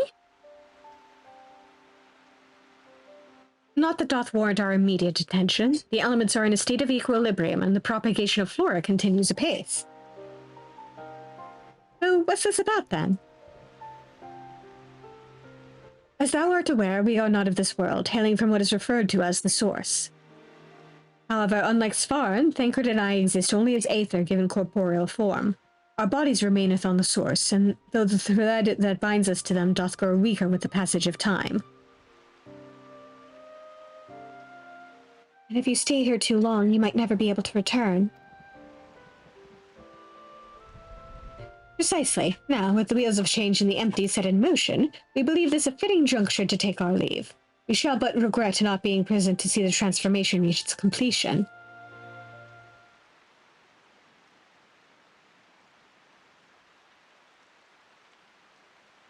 That hardly seems worth losing your bodies over, though.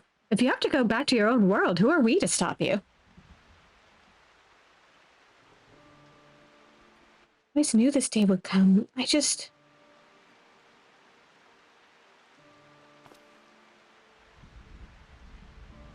still have Gaia and Svaran.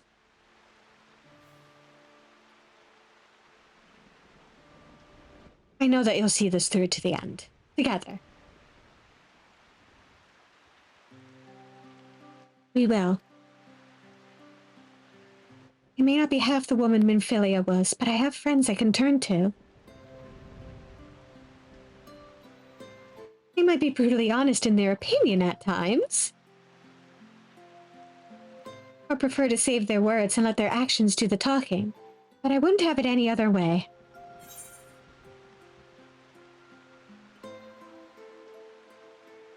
Just promise you won't transform into a crazy ice lady and try to kill me again.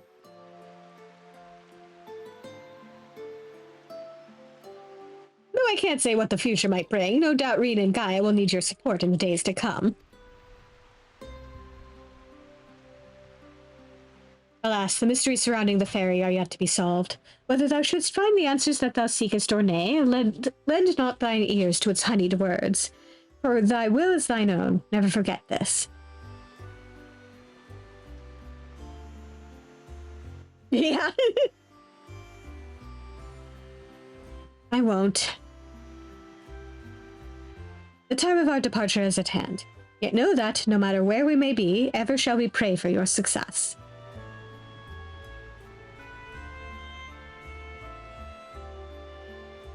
With Urianger and Thancred set to leave the first, it seems wise to share this development with Yalfort, who will continue to oversee expeditions into the empty.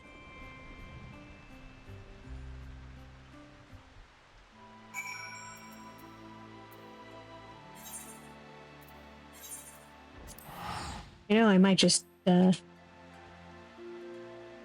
solo Shiva.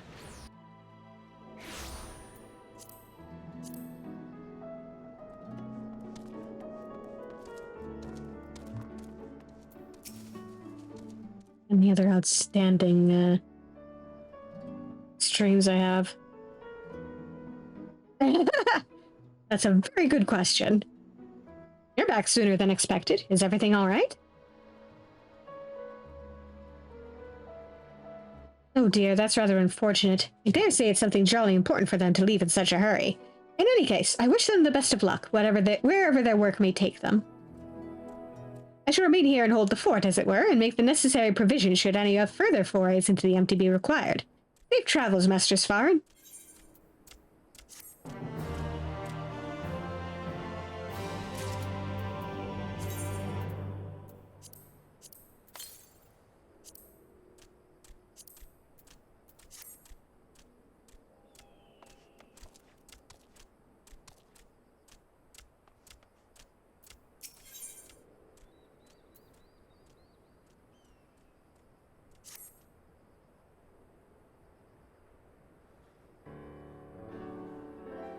Svaran, so the rumors of your Nacra being in the right place at the right time are true. You see, we've just completed our preparations for another expedition into the empty. Miss Reed and Miss Gaia agree that it's high time you all went to see how things are coming along. Though I must say, being at their beck and call night and day does test my patience on occasion. Well, well, fancy seeing you here.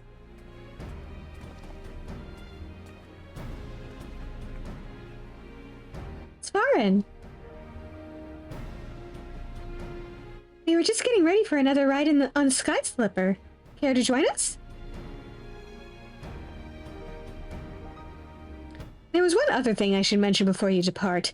Now that the situation in Yulmore has settled down somewhat, my associates have made some headway in investigating your past, Miss Gaia. Is that so?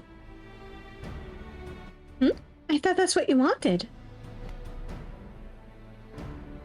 So did I. But I quite like the way things are now. Thinking around in my past might, I don't know, spoil it somehow. Besides, uncovering the truth behind the voice in my head and my strange powers is bound to be more interesting than whatever life it was I had in Yulmore. I understand. We'll find the answers together, just like we do everything else.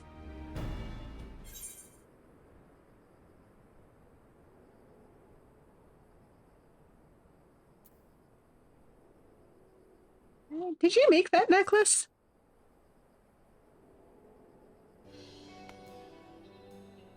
You mean from the ice crystal we found after the battle? I was sure it would have melted by now, but it seems Reen was right.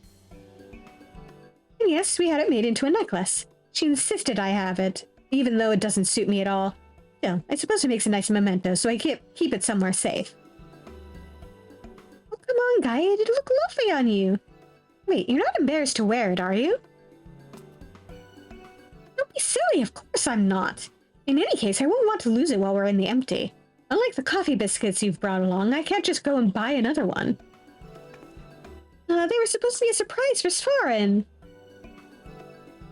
And in case you were wondering, I haven't been neglecting my training. I wouldn't want my skills to get rusty just because Thancred's not around. I'm ready for whatever lies ahead. Arianji would also be pleased to hear you've had your head in those fusty old tomes. I've even done a bit of studying myself. After all, it's up to us to take care of the empty now.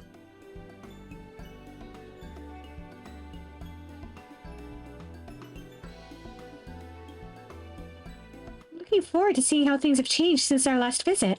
Come on, let's head over to the derrick.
I don't suppose you fancy taking the helm this time.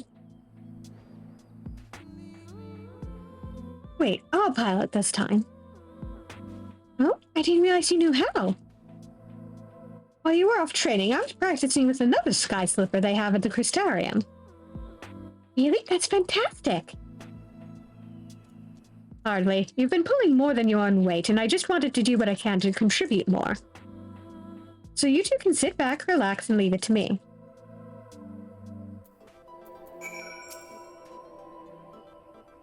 There's no need to look so apprehensive, you know. Let's get going, shall we?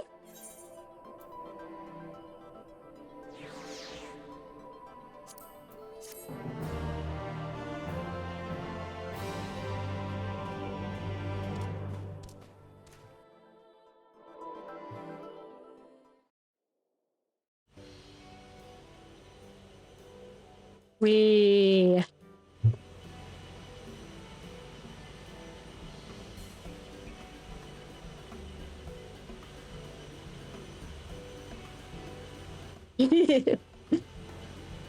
It's so strange suddenly seeing you at the controls. Why didn't you tell me you'd been practicing? I thought I'd surprise you, that's all. Well, consider me surprised.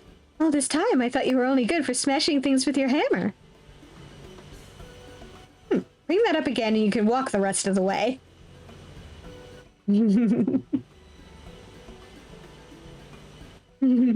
I'd best behave. I wouldn't want to get stranded in the empty and miss the festival.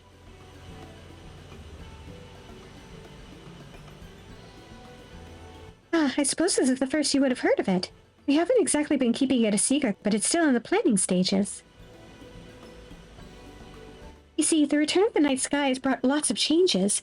And while everyone is glad, the reality is it's also been quite stressful having to adapt to a new way of life. Like actually having a nighttime to sleep through. Seeing how hard our elders are working to keep the Crystarium running, youths like myself came up with the idea of hosting an event as a way of expressing our appreciation. Once we return from the empty, I'll be helping as one of the organizers.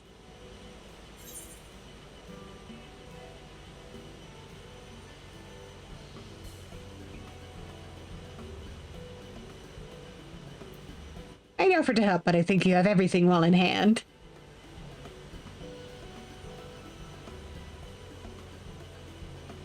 I wouldn't be so sure about that, but I try my best to make it a success.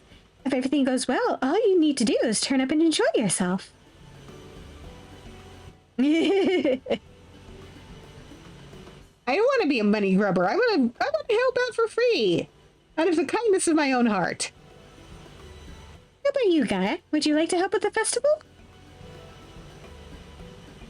What's that? I haven't been listening.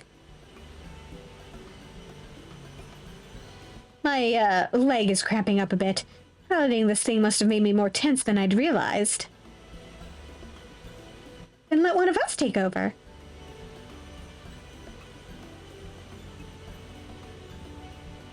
No, I'll be fine.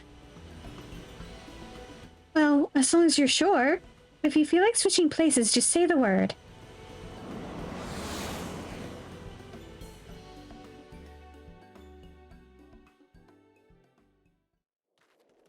Listen.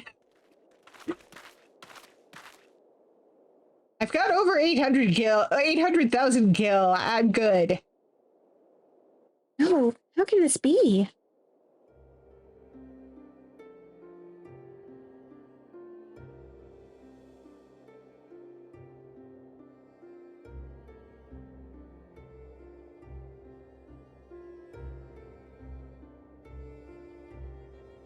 I think that explains it.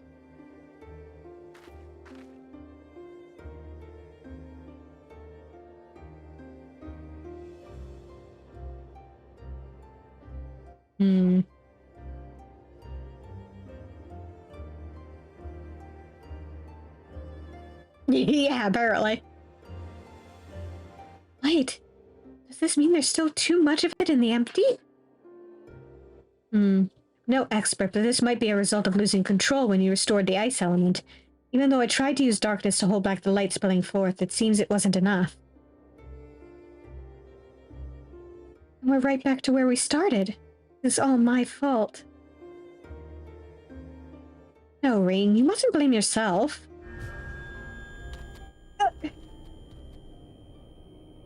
You have returned to me. Restore the darkness while you still can.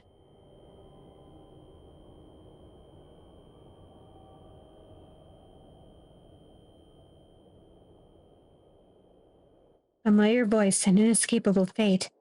Promise of salvation at the precipice of ruin. In the remnants of a lost past, I would find my truth.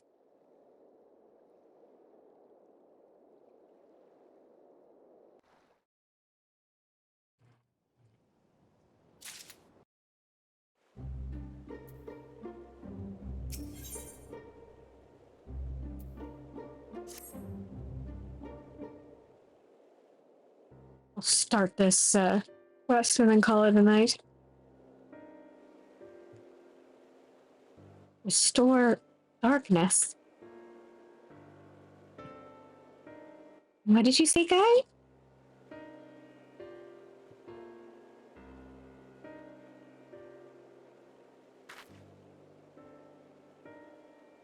Restore the darkness to the world flooded by light.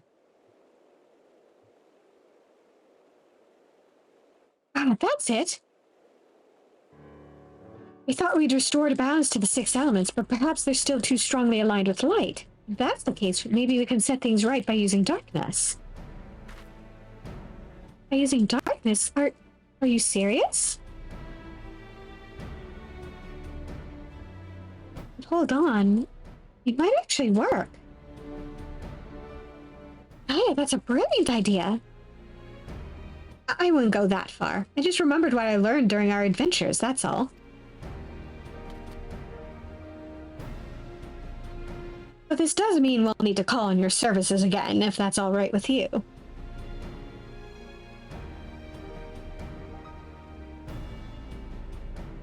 We've come this far together, and we'll see our mission to the end. To Eden's core.